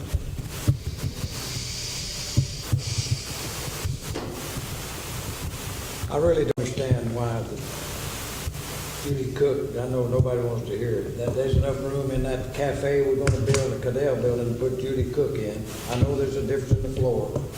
And save this money on this Ratliff building. There's not well, you mean the difference in the 2-foot floor? Where we've got the Cadell? There's 1,100 square feet, and they need like 3,000 square feet. So 3,000? For the tax and vehicle registration and elections administration, it's about 3,000 square feet. Oh, yeah, no. What Judy Cook and them are currently right now in 1,500 and some square feet. And where they're going over there is going to like 1,650, 1,700 square feet. So they're getting a little bit more space, but they won't fit in that corner because we already tried it. And she actually came over and we sat down there and we kind of walked it and looked at it. They won't fit there. It's not big enough. I'm talking about the other side of the adult probation on the end of the annex down over here.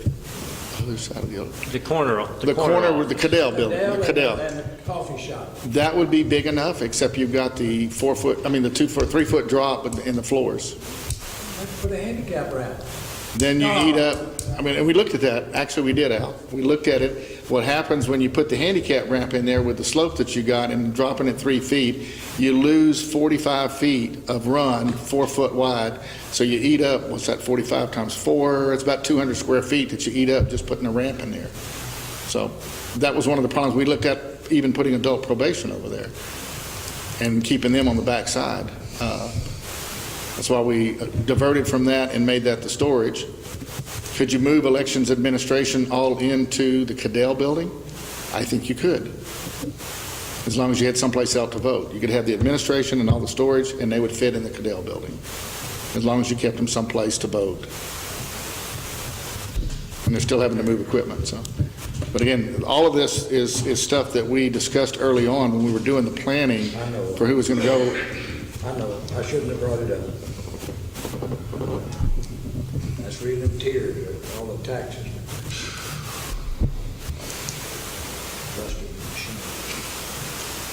Any questions for Chris? Are y'all ready to make a decision here? Do you need some more time to think on this? What would you like to do? Nobody's rushing you.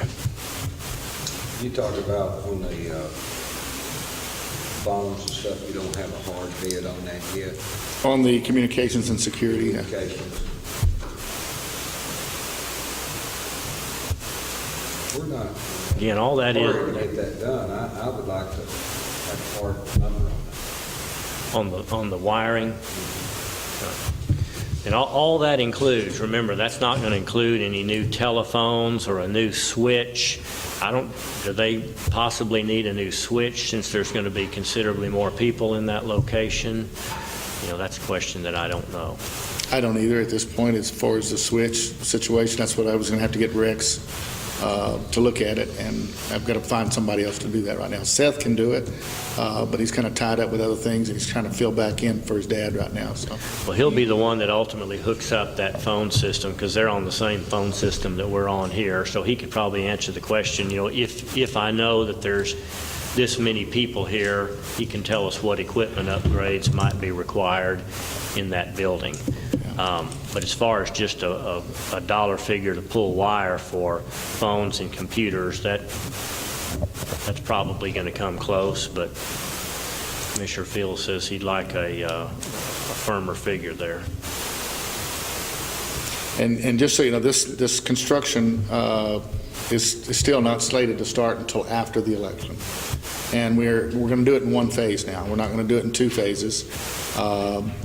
And that makes it easier for everybody. It makes it easier for Leonard and his folks, so they basically get out of the clutter and the dust, and then the construction should go faster also.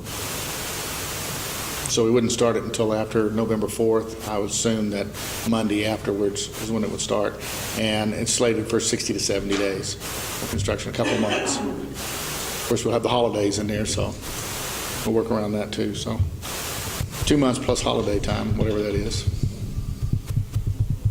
What did you say, 2 months?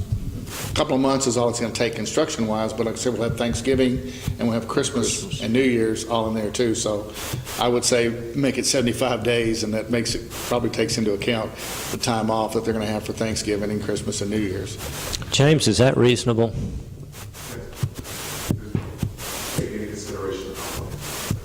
Is 75 days start to finish reasonable for this job? Be real conservative with me. I'll say 90 days. 9 days. I will basically contract will take it. Well, I'm just asking you what's realistic. I mean, you know what across the street ended up being, and if it's going to be 120 days, I don't mind you telling me that. I just want to know.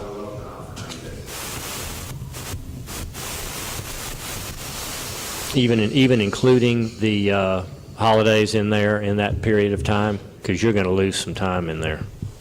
Okay. So essentially December, January, February. Okay. All right. Okay. Well, would you like to postpone this? Would you like to make a decision tonight, knowing that your communications is an estimate? What would you like to do? What did the communications in the adult probation, do you remember about what that ran, Chris? It was, we had cameras in there as well as the wire and the communication. It was like 3,600, I believe, something around there, 4,000. Did that include the camera wiring? It included the camera wiring. But it didn't include the switch called the new telephone switch, did it? No, it didn't. How much? Do you remember how much that was? I don't remember. I want to say it was in the $1,300 range for the switch. That run it up pretty close to 5,000. It was. I think the total over there was 4,000, 45. I don't have the number sitting right in front of me right now, but it was in that range. It's like 45, 46 for everything. And that was the switch, that was the wiring for the camera, that was the telephone wiring, and that was the computer wiring. And that was putting computer wiring and telephone wiring on 2 walls in every office. So they had some options on how they moved furniture around. So we kind of doubled up. So they could either put on this wall or that wall without having cords running all over across the floor. Well, I think you're going to have quite a few more drops necessary for phones and for computers. I think 5,000 are probably going to be closer to it. But again, still an estimate. That's why I put it as an estimate, because I knew you guys would rather hard bids, and I don't have a hard bid right now. So I purposefully set it apart so that it would not hold up what you might want to decide on the rest of it. Because this can wait, and I can have that number before we actually start construction, so. You don't think it should be less phones and stuff, that office, than there is in the adult probation? Well, it's going to be more than what's over there right now. That thing's not wired for the number of people that is going to be in that office, so there'll be quite a bit more additional wire brought over there than there is right now. So, I'm just thinking over at the tax office, you got people sitting in a window, they don't have a phone there, surely. Oh, yeah, they've all got phones. They've all got phones. Everyone in there's got a phone. Everyone's got a computer drop. Everyone's got a phone. And I don't know if they'll need a new telephone switch to handle significantly more people over there or not. I would assume we're going to need that. Okay.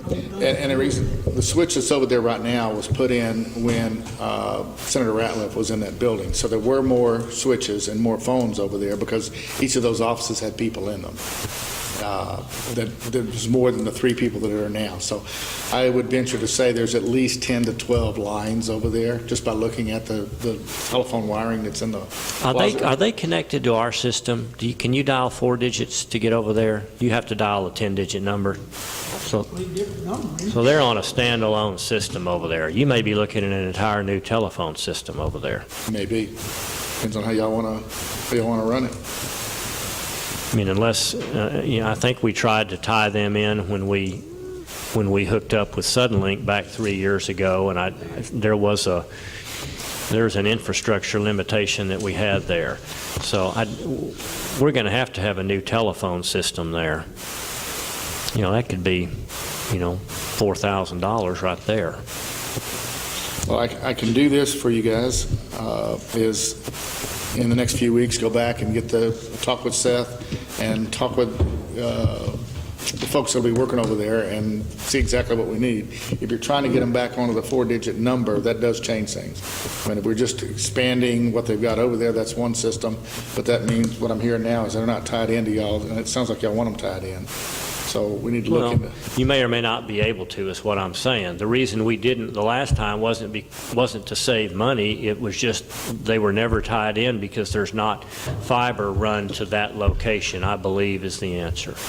And if we did run fiber, we'd have to go overhead and then come back into the annex to get back into that computer room and telephone. So we'll want a modern telephone system to replace that older one that's over there. I'm just guessing.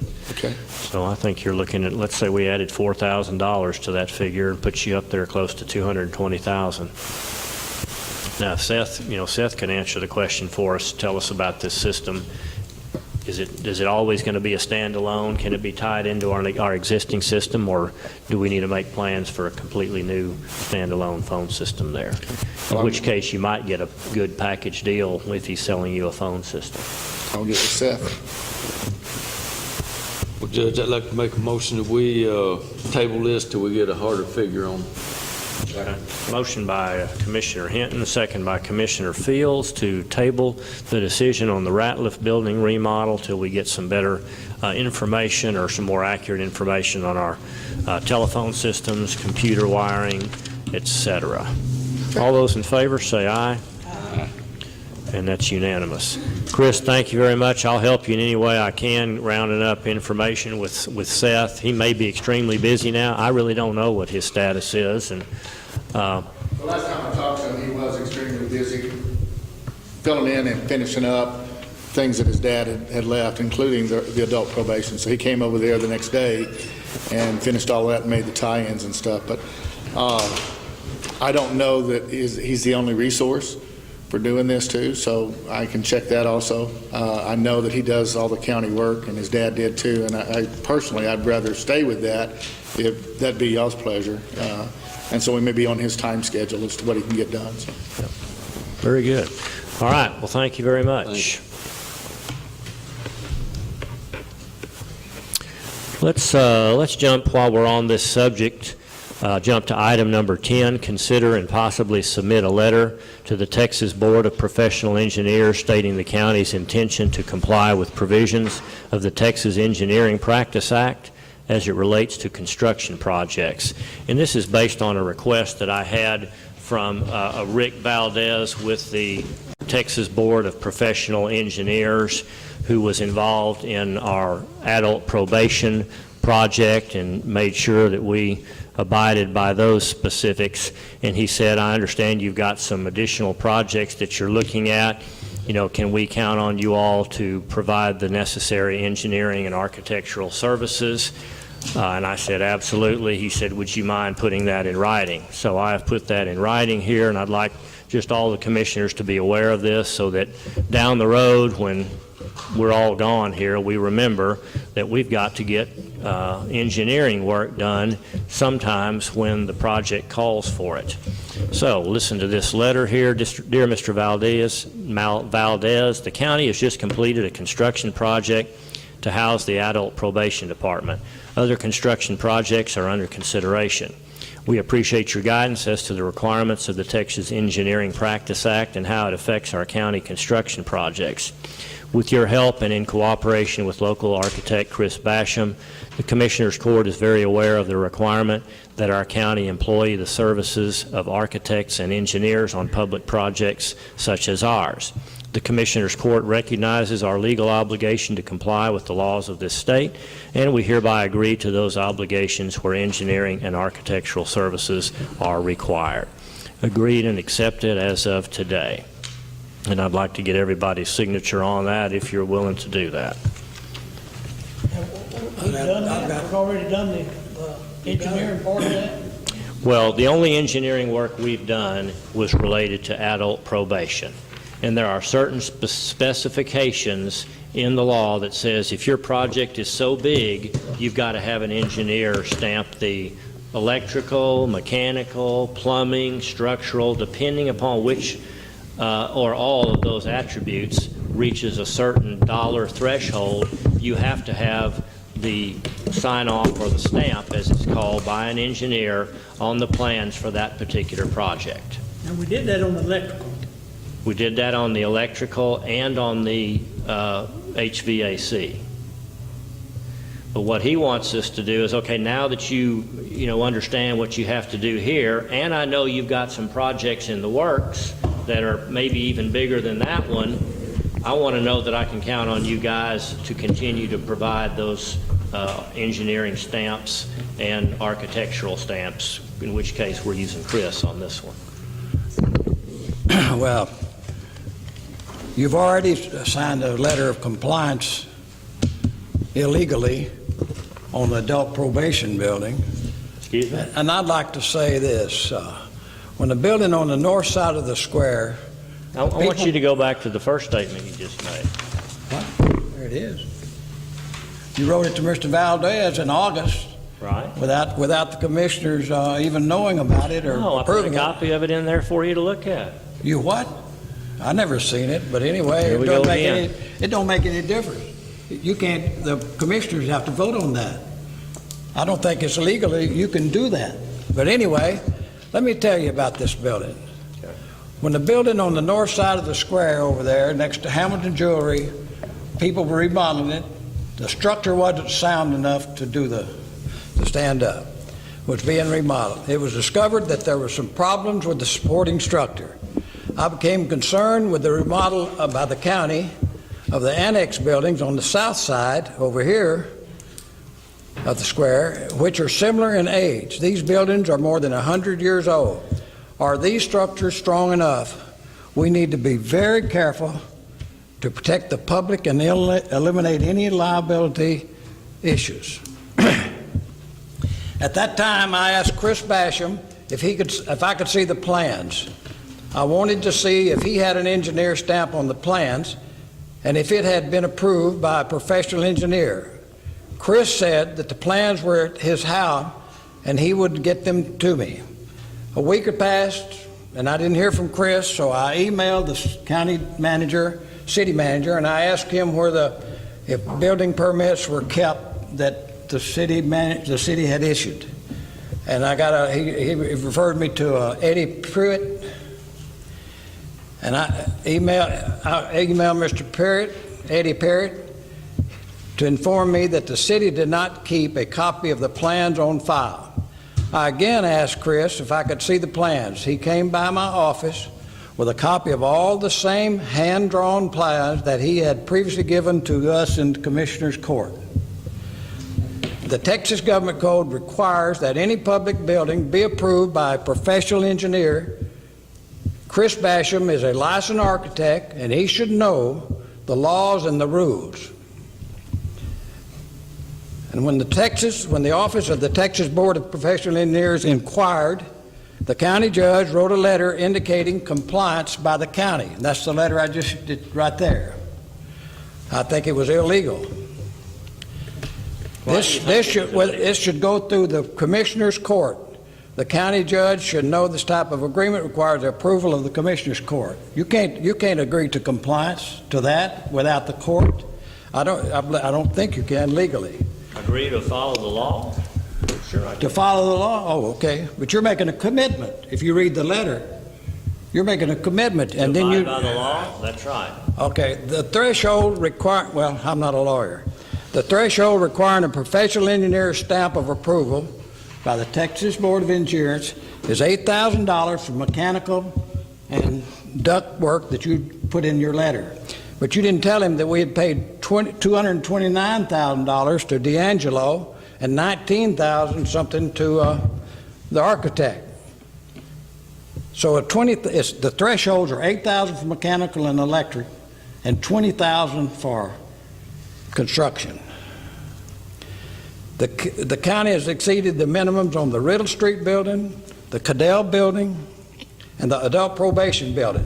The county did not get an engineer's stamp on any of these projects, and the total of those taxpayers paid over $350,000 for those three items. I think the Commissioner's Court made a mistake when we hired someone's friend to be in charge of this large amount of money. Now we're talking about another $300,000. Legally, these projects should have been bid out. We can get an engineer, architect to design and build, because I certainly checked that out, and we're allowed to do that, but we should have bid it out and got more architects involved instead of just hiring a friend to do this. Whose friend are you talking about? Chris Basham, somebody's friend. Whose friend is he? Whose friend?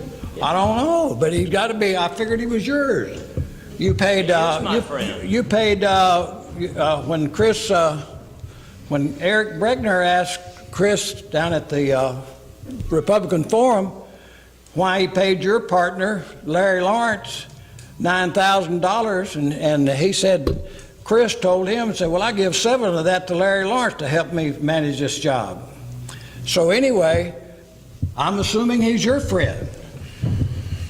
But anyway, just to protect the county, all these projects must be checked and signed off by a professional engineer who has been selected by and approved by this Commissioner's Court, not somebody's friend. That's my recommendation. I'll make a statement. Al is right on about half of what he's got here. He's not telling the whole story. The state law requires the engineer approval if it is over $8,000 on mechanical, electrical, structural, or any of the engineering disciplines. If it's over $8,000 on a project, it does require an engineer's design and seal. It also requires an architect's seal on anything over $50,000. So you have the architect in me that is a registered state architect, and that covers all of the buildings we've done, the Riddle, the adult probation, the coming up Ratliff, and anything else we do in the future. So you have the architecture covered. The engineering is covered by virtue of what we just proposed now on the Ratliff building. We did not have that case on the adult probation because what we had was separate projects that were bid out, and those projects initially were under the $8,000 limit.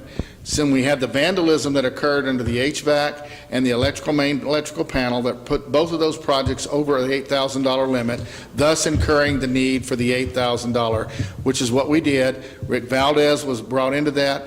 The judge, he sent a letter to the judge. I did not see that the court was doing anything wrong except responding to the law. It is the law.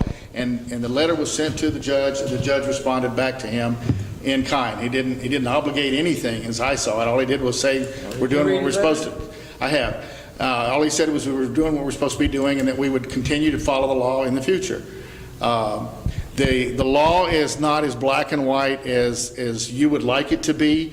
After several discussions with several of the engineers that follow that I work with across the state, and I work with several engineers all the way down to San Antonio and the Valley and Dallas, just for the record, there's a battle going on in the state between the architects and the engineers about who can sign and seal drawings, and it's even gotten into the contractors now about contractors can't even do some stuff without having engineer seals, and there's a whole line of it.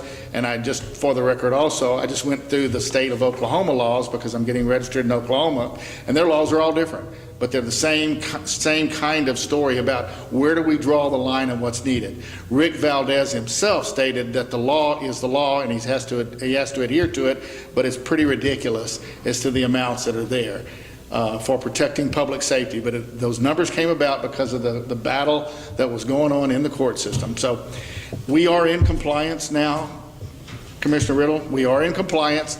The drawings that you had asked for were sufficient to get the thing built. As an architect, that's all that's required. You didn't get a stamp set. I can give you a stamp set. That's no big deal. I got a stamp. I can stamp it. We do have stamp drawings that you may or may not have seen yet on the mechanical and electrical that were through the Rick Valdez thing that you initiated with the drawings. And so I don't really see that there's any problem going forward here now. I think everybody's in compliance. And you mentioned last time about the structural over at the adult probation. We did not touch the structural. We did not touch the structural. Everything we took down was internal partitions, not important to the structure of the building. And if you don't understand that, it's because you're not an engineer or an architect. And that what we took down had nothing to do, and we specifically stayed away from anything structural because we knew that if we did, we'd probably open up some problems. So we stayed away from it, and so it is exactly like it was before. We haven't done anything to do it. If we'd done anything just by adding the partition walls, they're completely separate from the structure at all. So I suppose that then, if we don't look at the structure and we don't have an engineer check the structure, oh my God, it's okay. And then we're going to let the public do it. You need to read these occupation codes. You'll get a lot more. It gets into this a lot more detail. If you want to preempt any kind of future study with doing a complete structural analysis, we can do that. What we did on the adult probation is we did the analysis when we did the asbestos.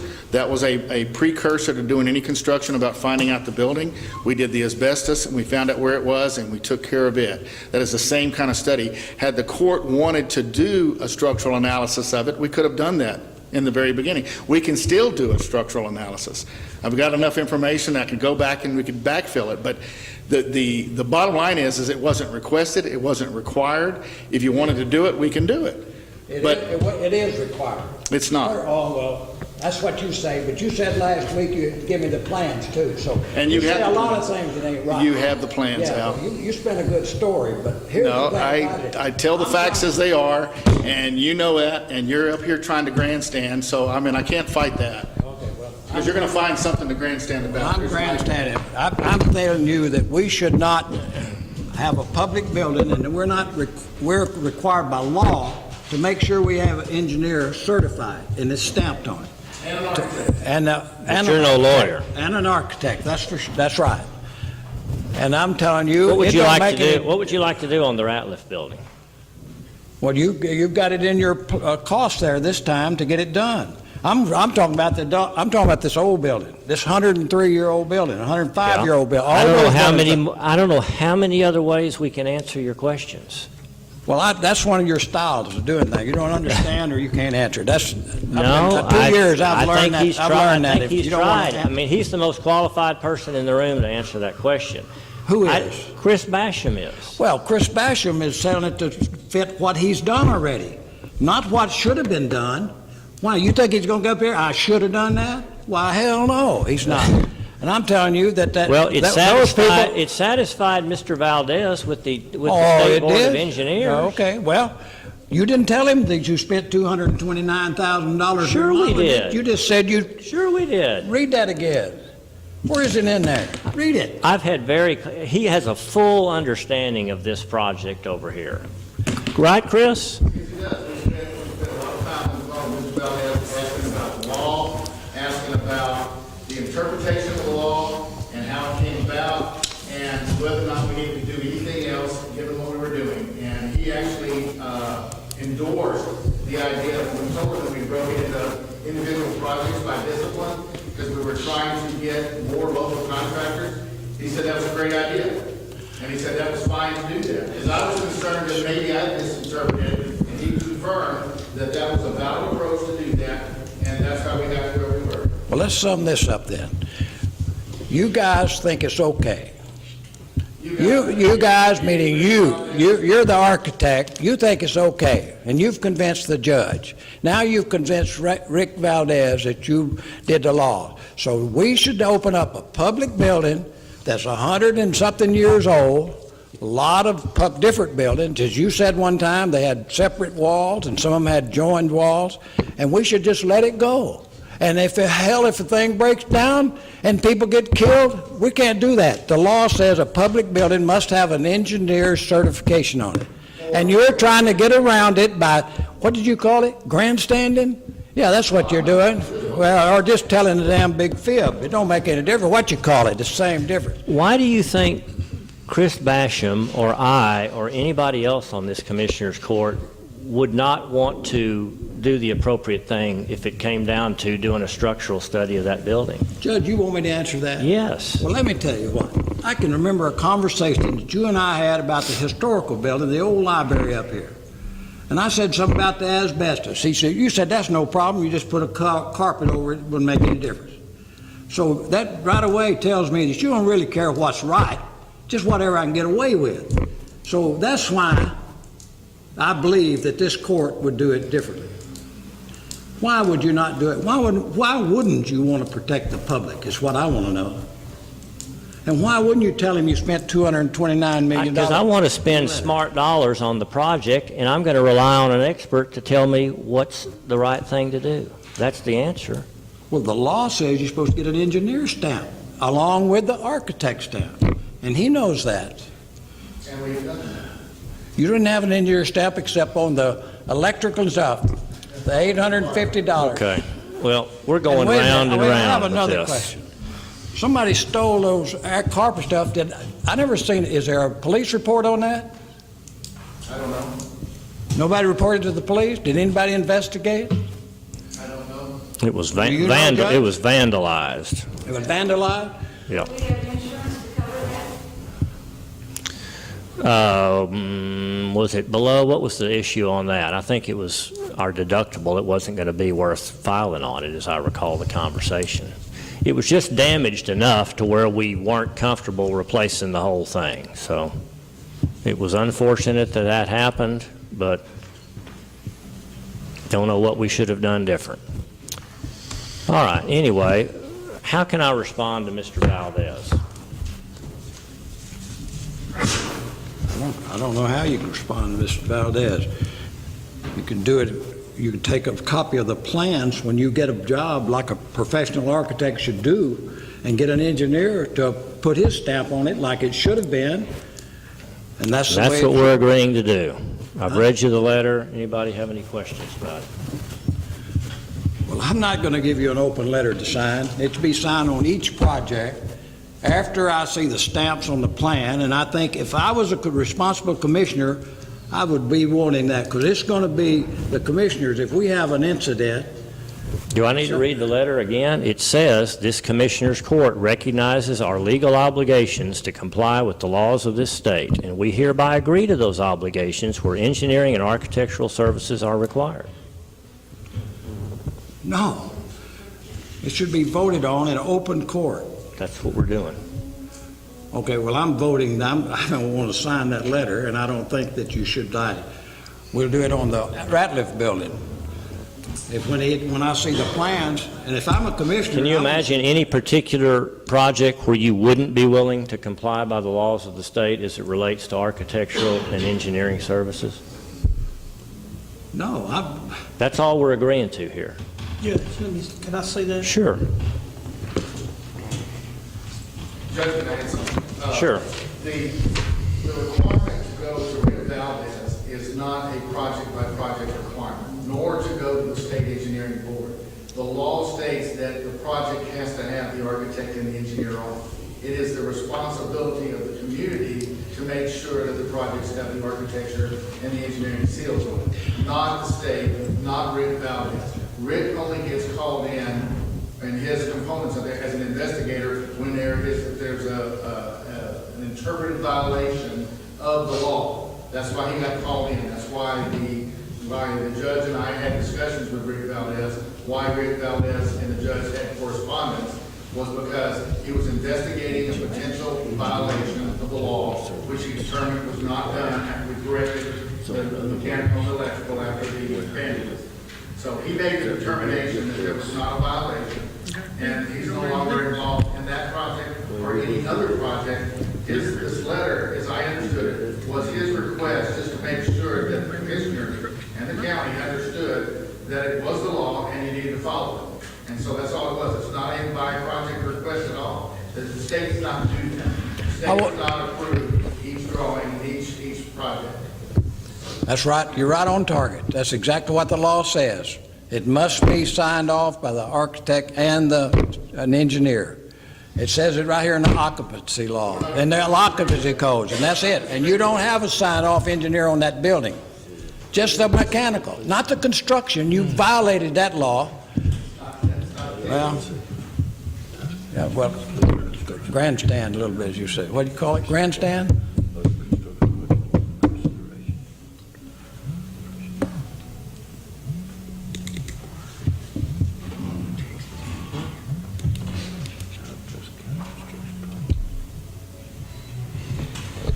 After reading this, You what? so I need to back up. I'm completely confused. You know, it looks to me like it says we got to have a engineer. But reading that, Chris says we don't. Could I get you Mr. Valdez's phone number and each of you give him a call? Would that help? I think he could summarize for you in a 5-10 minute conversation, and I think he'd be happy to do that. Yeah. I'll get it up to court. Why don't we table this? I'll explain to him the situation, and I'll get you a phone number for Rick Valdez. I want you guys involved in this. What's wrong with just doing it per project? Why do we have to sign a blank letter? Why don't we just do it the next project? Ask Mr. Valdez why we have to sign it. This is not my doings. This is something he asked us for. This was his request. He sent it to me and said, "Judge, can I get your signature agreeing that you'll do this?" And I said, "I want the whole Commissioner's Court to be aware of what I'm committing to, so that somewhere down the road, somebody remembers every time we have a construction project, let's be sure that we get the requisite architectural and engineering work done." Well, I just don't understand why you want to sign this letter.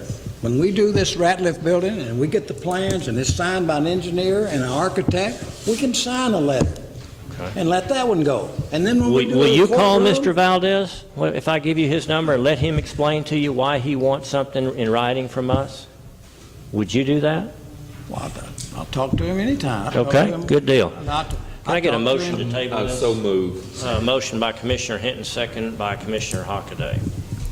All right, item number... We'll vote on it? Oh, yeah, let's vote on it. All those in favor of tabling the response to, or the letter to, the Texas Board of Professional Engineers, say aye. Aye. Opposed? No. And it's unanimous. So I got one opposed by... I don't want to table it. I don't want it. He doesn't Period. want it. I don't want to Okay. table it or not. We've got I don't 4 want it. yay, 1 nay. Okay. Item number 8, consider and possibly approve purchase and installation of security cameras in the new adult probation offices at a cost of $9,420 to be paid out of security fund. Diane, you had asked to speak on this, so I'm going to turn it over to you.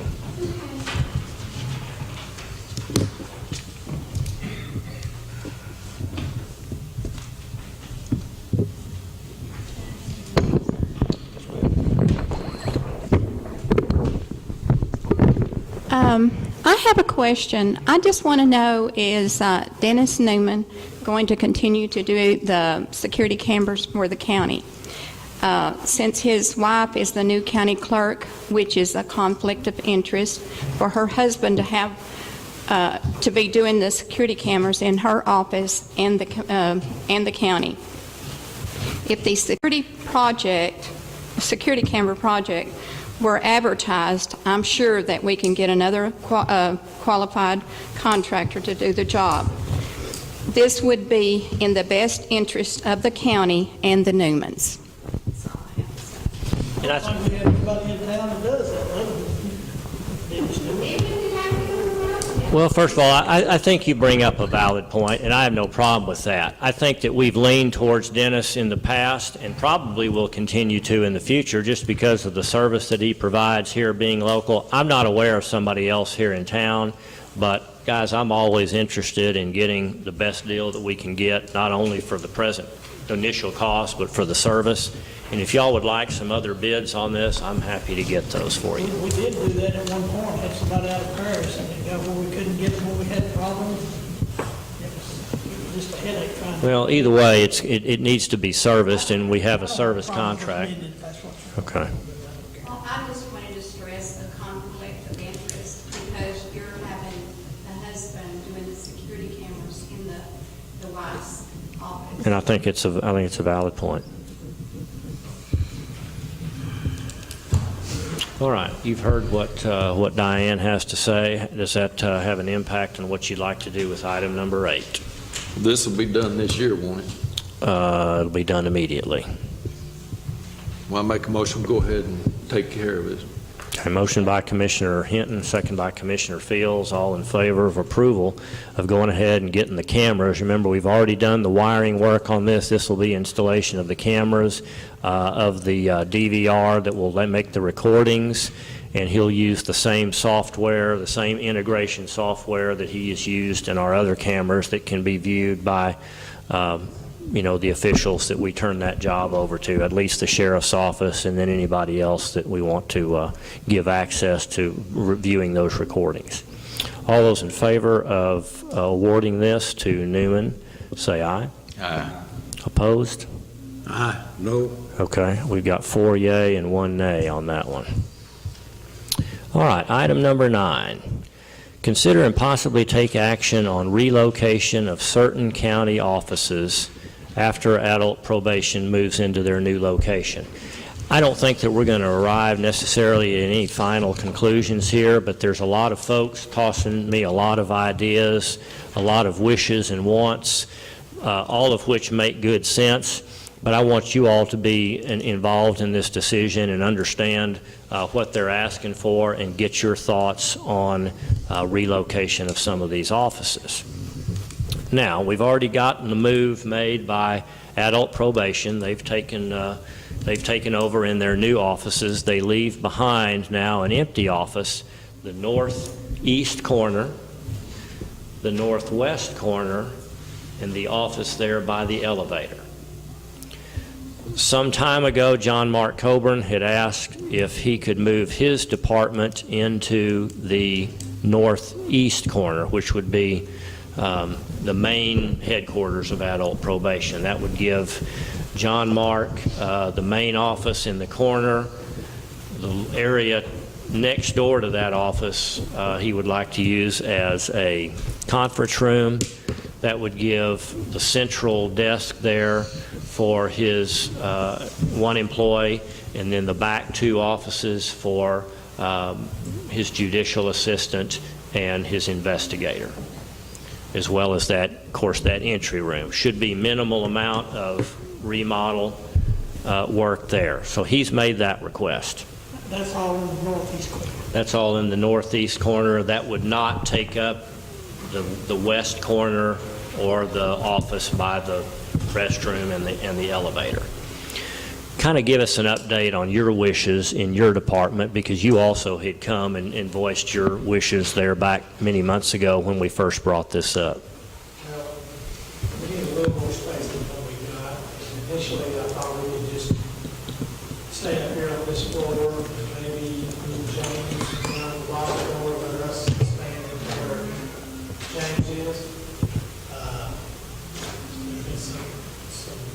talked to the judge, and I talked to the girls in the office, and maybe it might make more sense for us to go down on the first floor at John Mark's old office, on the treasurer, and auditor. And I think they also got that little change down in the far corner. West or northwest. Right. So that all three of us would be on the same floor, as we all work together. Is that office enough room with reconfiguring to house the three of you? I think so. I haven't sat down and worked at it, so we can look at it over the next few months. But you think that's a better move than you staying up there where you Well, are? I think it would make it easier to work with all three offices together, if we brought James down and us down and have Cheryl and James, so we all work together.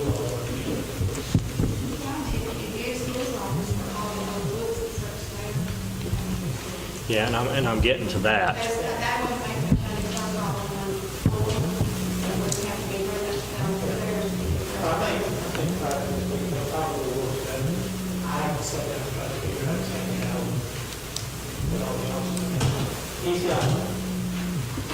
He's got some security stuff up there in the front. I don't know if it's really well, after they talk to staff.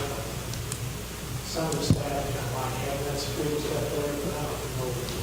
I have to be able to work with the commission, come in and sign all their paperwork, stuff like that, we do that in the hall, in this other office. We leave that there at the hall, and we just have to come downstairs and leave that for it. One time we had a table like that inside our office. I don't know if that did those. Christy's shaking her head. She's shaking her head. You better talk to her. Look to your right, there's the office. Last time about, if it was able, that we could have Paul's office, a hot table, and have the commissioner's table set up with the bills, and then it all need to be on conference with someone, or the commissioners need to be on private with somebody that they can have, and it's straight. That's in Paul Lindsay's old, or his current office. It's right across the road. And that, as I see it, that leaves only one option for James. Either he stays upstairs somewhere or he moves downstairs. Okay, well, I've got a couple other folks wanting that spot too. I mean, that was way back, you know, whatever's happened since then. Yeah. It would not be as good as if these are still at the second. Right, I mean, if he's gonna stay up there, we might as well stay up there. I mean, We have to work with them. yeah. Okay. Well, let me just, while we're at it, and I have no problems with any of this. These are all valid wishes. Steve is here, but let me read a letter that Steve handed to me. County Veteran Service Officer would like to request to return to the office number 103 on the first floor. That's the northwest corner there where Miss Kesey used to be. With the opening of the space resulting from the move of adult probation, I'd like to move back into the office previously occupied by Opal Kesey. With her passing in 2009, adult probation took over her space, and the Veteran Service Officer was moved to the basement, which at one time had been the office of the Environmental Enforcement Officer. Many veterans still have difficulty finding the present office, even after being given directions saying, well, I remember it used to be on the first floor at the north end. I've been trying to find you. The return to number 103 would also provide close access to the lobby and display case utilized by the Veteran Service Officer and the Historical Commission. This would allow for easier display, case, theme change out for public viewing, and the north flagpole for ceremonial flag displays. The Historical Commission would also benefit from this move by allowing display of some artifacts that have been or may have been donated. Then I've got, Well, I think we can eliminate them by finding an office by putting some kind of sign at that entryway out there where it comes out, or the way comes out of his office. I think we could put a sign there where it'd be easier for them to locate that instead of having to come in and someone tell them where it's at. let me toss one more in the mix.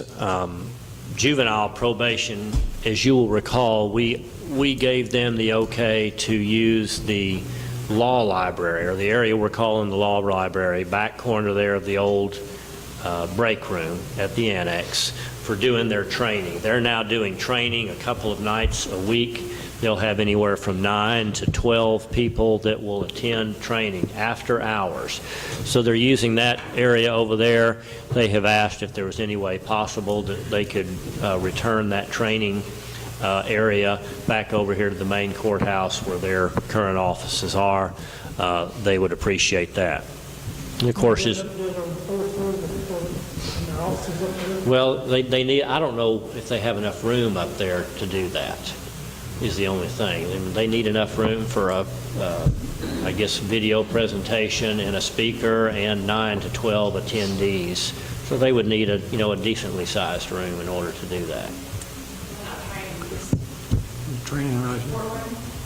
Well, I asked her about that. I said, what would be wrong with using the courtroom? You got plenty of room in here. So, you know, she said, we'd like to have a place where we could leave our teaching supplies there, I guess, projector, screen, whatever. That was the response when I suggested the courtroom. Anything is possible. You know, we're not all going to get our wish on this deal. There's only so many spaces. Those are the only things that I know of that have been mentioned. Diane had talked to me a long time ago about having some additional space for storage, getting some of that stuff off of, what, is it third floor? On third floor? One of those would be big enough for a training. One of those would be big enough for.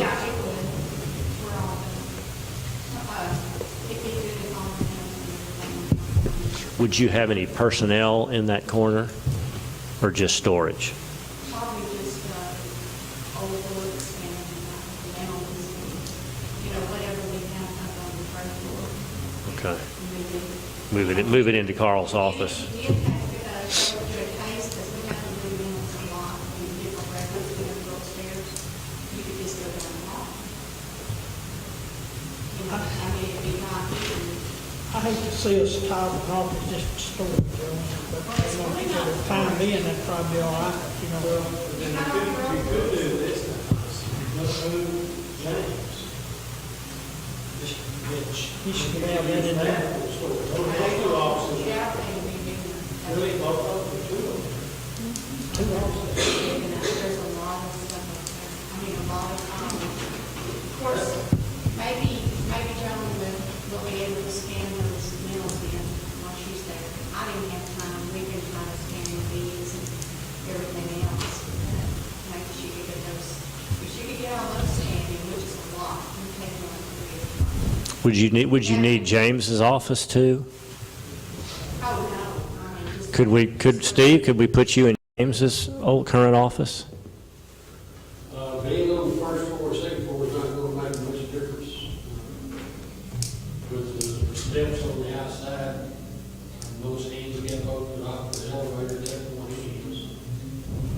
Okay. Look to me like with veterans and some of those older people I see coming, that you'd be better off where you're at. The ground level access does help that situation.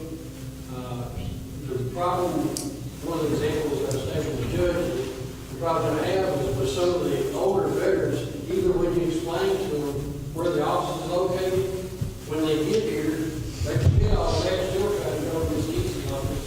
So by the time they find me, it's 30 more minutes before they get their wind back.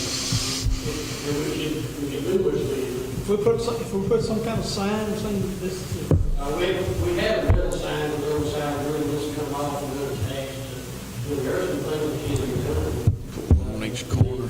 Office space itself is more of a storage room than it is an actual office space. There's lots of stuff that the historical commission, and I say lots, there's not all that stuff. What we have is a place of storage. That's ideally a better storage location than it is an office. But as far as where the person office is now versus the old service office, one on three, either one of those would work fine. Okay. All right. I don't think we have to make any decisions immediately. I know that John Mark would like to go ahead and begin his move. Or is everyone okay with him relocating to the northeast corner? We're going to move the election office. Well, what we had talked about that, John Mark, that's the one I forgot. he said, could we go ahead and make the move and let Leonard be in the southwest corner? And I believe John Mark has visited with, he's not here, has visited with Leonard about that, but putting Leonard there in John Mark's current office. Would you be okay with that? John Mark's rationale, his rationale is he really needs to get his judicial assistant, who is new and desperately trying to get familiar with this job, into a more private area rather than being there in that public space there where she's it's easier to access her. That was his request, and so I said I'd certainly run it by y'all.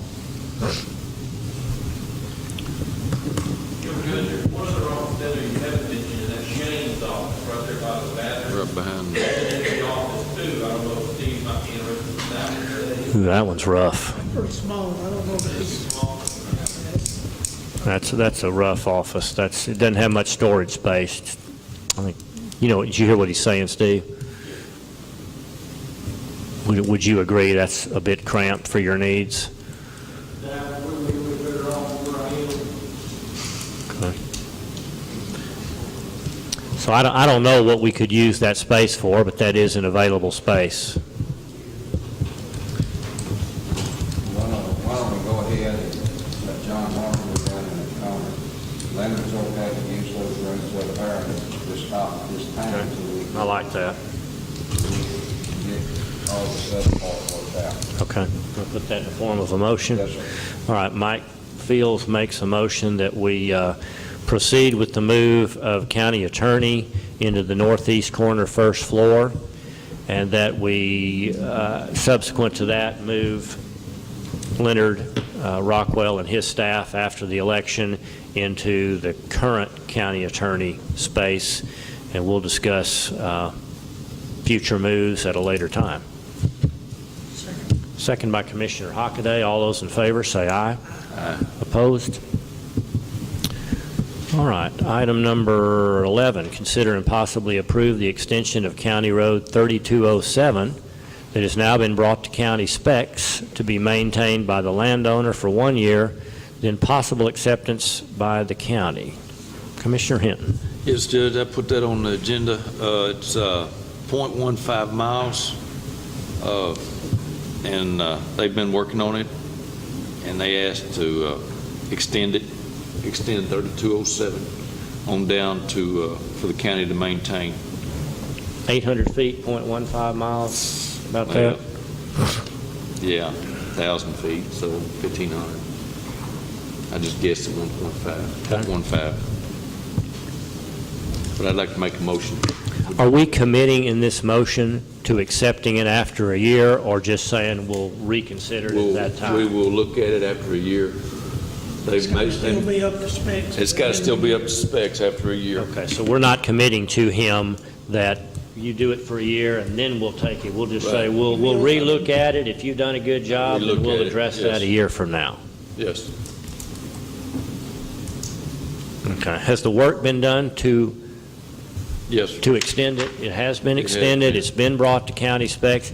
Did he do, and he did all the work? There's a little bit on the cul-de-sac that they need to work on. Okay. All right. You're in favor of that? Okay.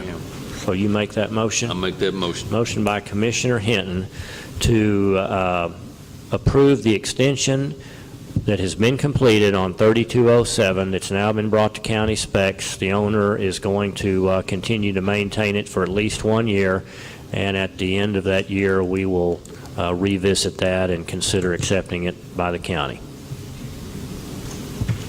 Second by Commissioner Fields. All those in favor say aye. Aye. Opposed? And that's unanimous. All right. Consider and possibly approve travel and seminars.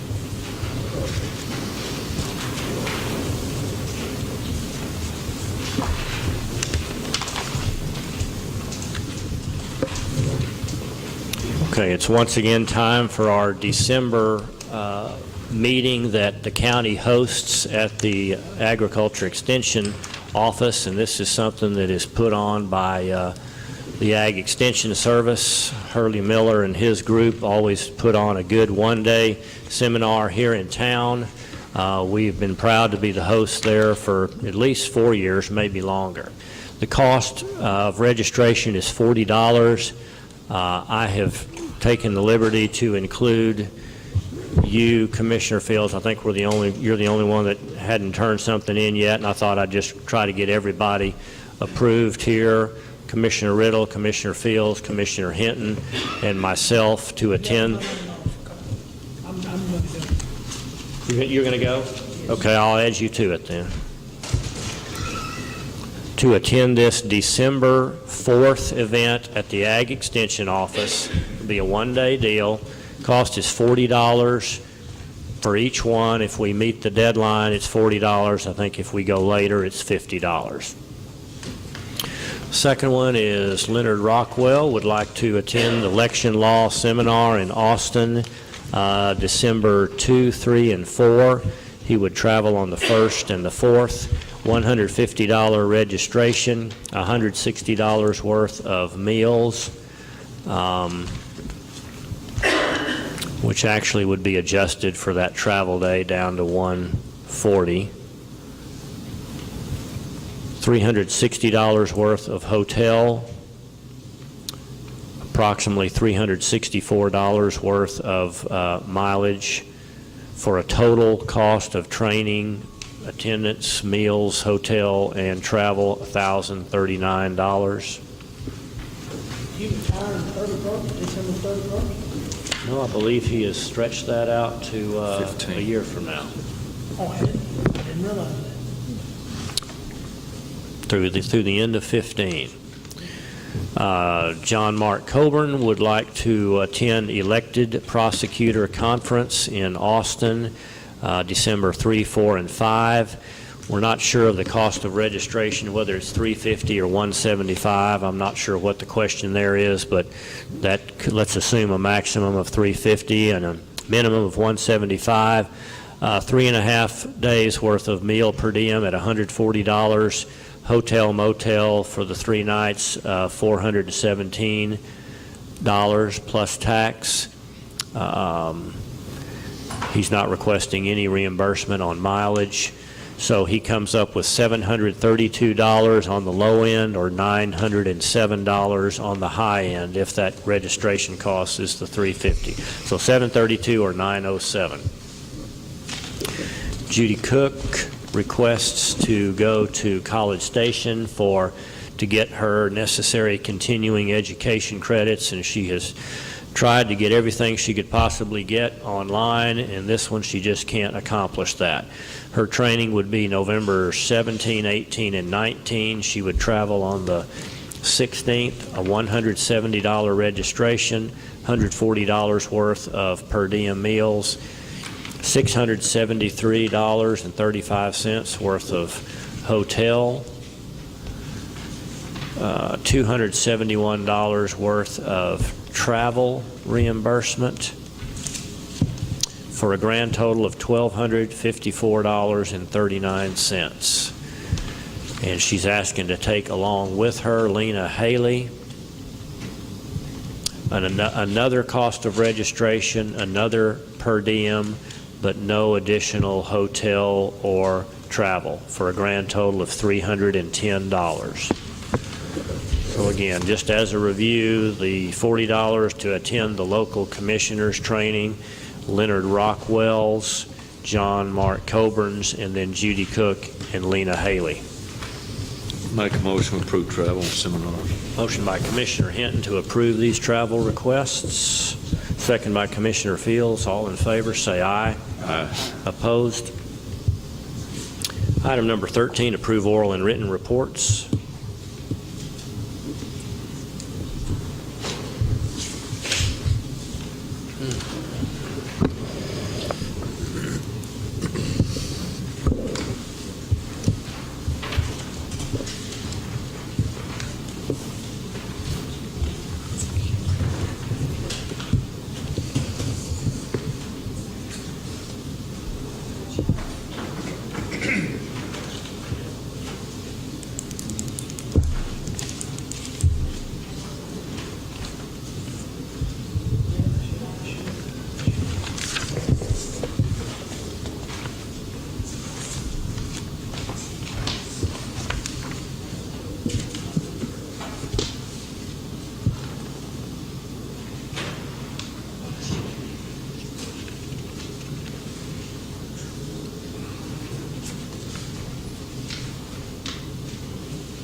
good. Yeah, look, today, what we got left here, that's pretty good.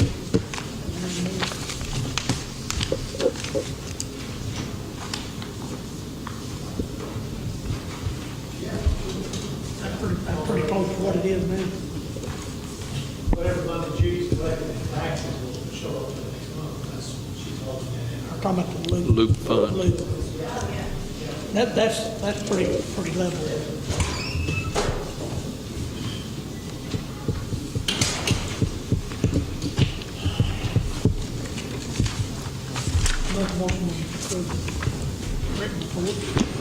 Motion by Commissioner Hockaday, second by Commissioner Hinton. All in favor of approval of the oral and written reports, say aye. Aye.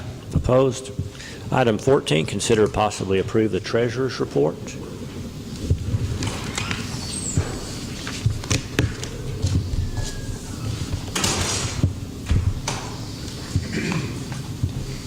Thank you. Thank you.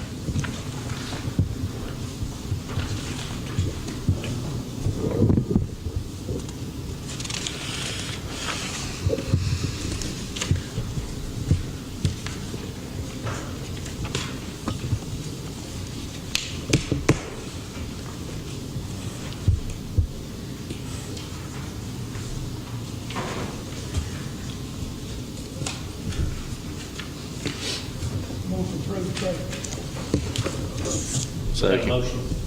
Yes. Motion by Commissioner Hinton, Commissioner Hockaday, second by Commissioner Hinton for approval on the treasurer's report. All those in favor say aye. Aye. Opposed? Item number 15, approved budget amendments.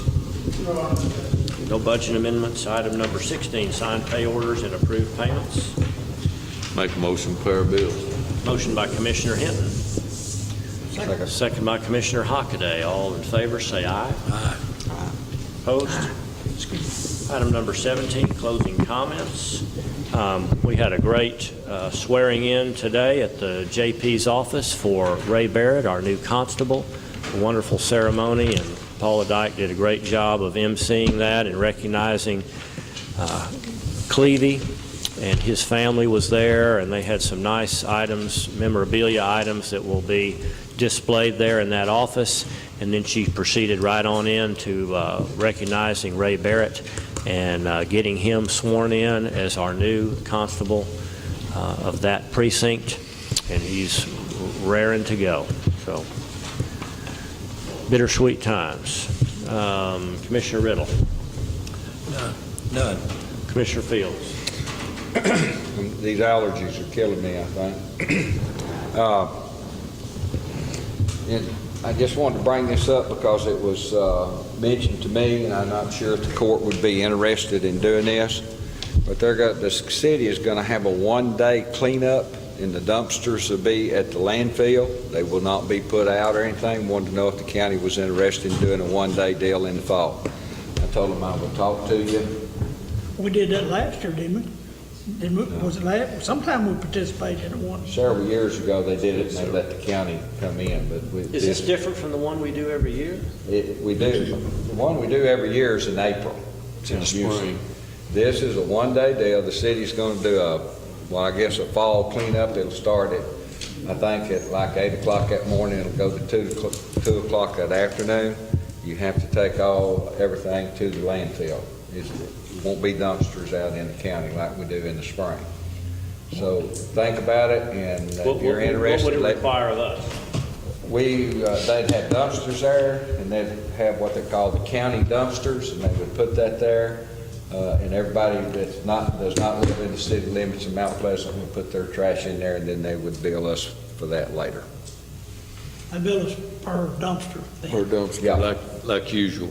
The big dumpsters, what they've been doing, but sometimes we have people that want to put old tires and batteries and stuff, and they watch that. You will not be able to do that out there. Any idea what it would cost? Well, I didn't really know what to tell them. I was going to talk to the city and see what date they're looking at, and I'll get you a cost. It'll be so much per pound for sure. Okay, it's not by the dumpster, it'd be by the... Well, it'd be how many dumpsters are used, where we normally pack ours down. I don't know if they would pack them down or not, but I'll try to get some more information on that if y'all are interested. I've had a few people call asking about that, so I'd be interested in some information. Okay. Well, I'll get some stuff put together and get back with y'all. Okay, Commissioner Hinton? I have nothing, Judge. Commissioner Hockaday? Out on the road off of 67, it's County Road 4015, and Mark McKellar lives he lives right off from the new loop, 14, whatever it is, 14. 2348. 2348. Mine went blank. Yeah. Anyway, from Steve Braggs' house, where he lives on the south side of the loop, or southwest side of the loop, and way back there, they were dumping trash down at the railroad track. And so I let Steve put some barricades across the road there. I talked to Dr. McKellar. His property is on the west side of the road, and he didn't have a problem with him putting those barricades there. If he ever needed to get down there, he could go down there. You know, Mark McKellar is buying that property. Now he wants to be able to go down to that gate. So, I mean, what I did was just let Steve put those barricades there. Well, I put them there to start with. And then I he wanted to kind of maintain them. And so I'm going to open that road back up. The barricades are going to stay there. That's going to be a county road, but it just goes down to the railroad track. And won't nobody use it but Steve and Mark McKellar. And we didn't close it officially when we closed it way back there. Yeah, I just told the court that I was going to do that. But I just want everybody to know that that's what we're going to do out there in case somebody asks about it. Do they have to move the barricades each time they use it? And Mark said he wouldn't have a problem with that. Him and Steve will be the only ones using them. Steve can get in and out of his house, and if he goes on down to the other part of his property, south part of his property, he moves the barricades. But Mark needs a way to get in that gate down there when he bales hay and so forth. So Okay. I just kind of wanted the court to know what I'm going to do in case somebody calls and wants to know what's happening. But the barricades have been up there for a Oh, they've while, been up for a so long it's not like they're going to be surprised to see a set of barricades. No. Okay. I mean, the barricades are there now, Yeah. and they've been there for way before we even started on the loop over there. So. Okay. All right. Ready for a motion to adjourn? One other thing that I just thought about, endurance race. I have not heard anything from the young lady that's always put that on, but it was supposed to, I think they're supposed to start, it'd be the 30th to be one race, and they'll skip the 31st, and then Saturday, they will have the big race Saturday. That'll be out at Preference Farm, and I assume everything's going to be on the other side of the road because nobody's called me about crossing the road. So, but that's last year or year before last in the Olympics, we finished 4th. And a lot of the horses that are, I think nearly all the horses that went to England were out there racing that day. If you like things like that, it's really good, but there's a lot of people come into town on that. So I just wanted to mention that. I think it's scheduled for the 30th and November the 1st at Preference Farm or Ranch. Thursday and Saturday. All right. Motion to adjourn? So motion by Commissioner Hockaday, second by Commissioner Hinton. All in favor, say aye. Aye. All right. Thank you, everyone.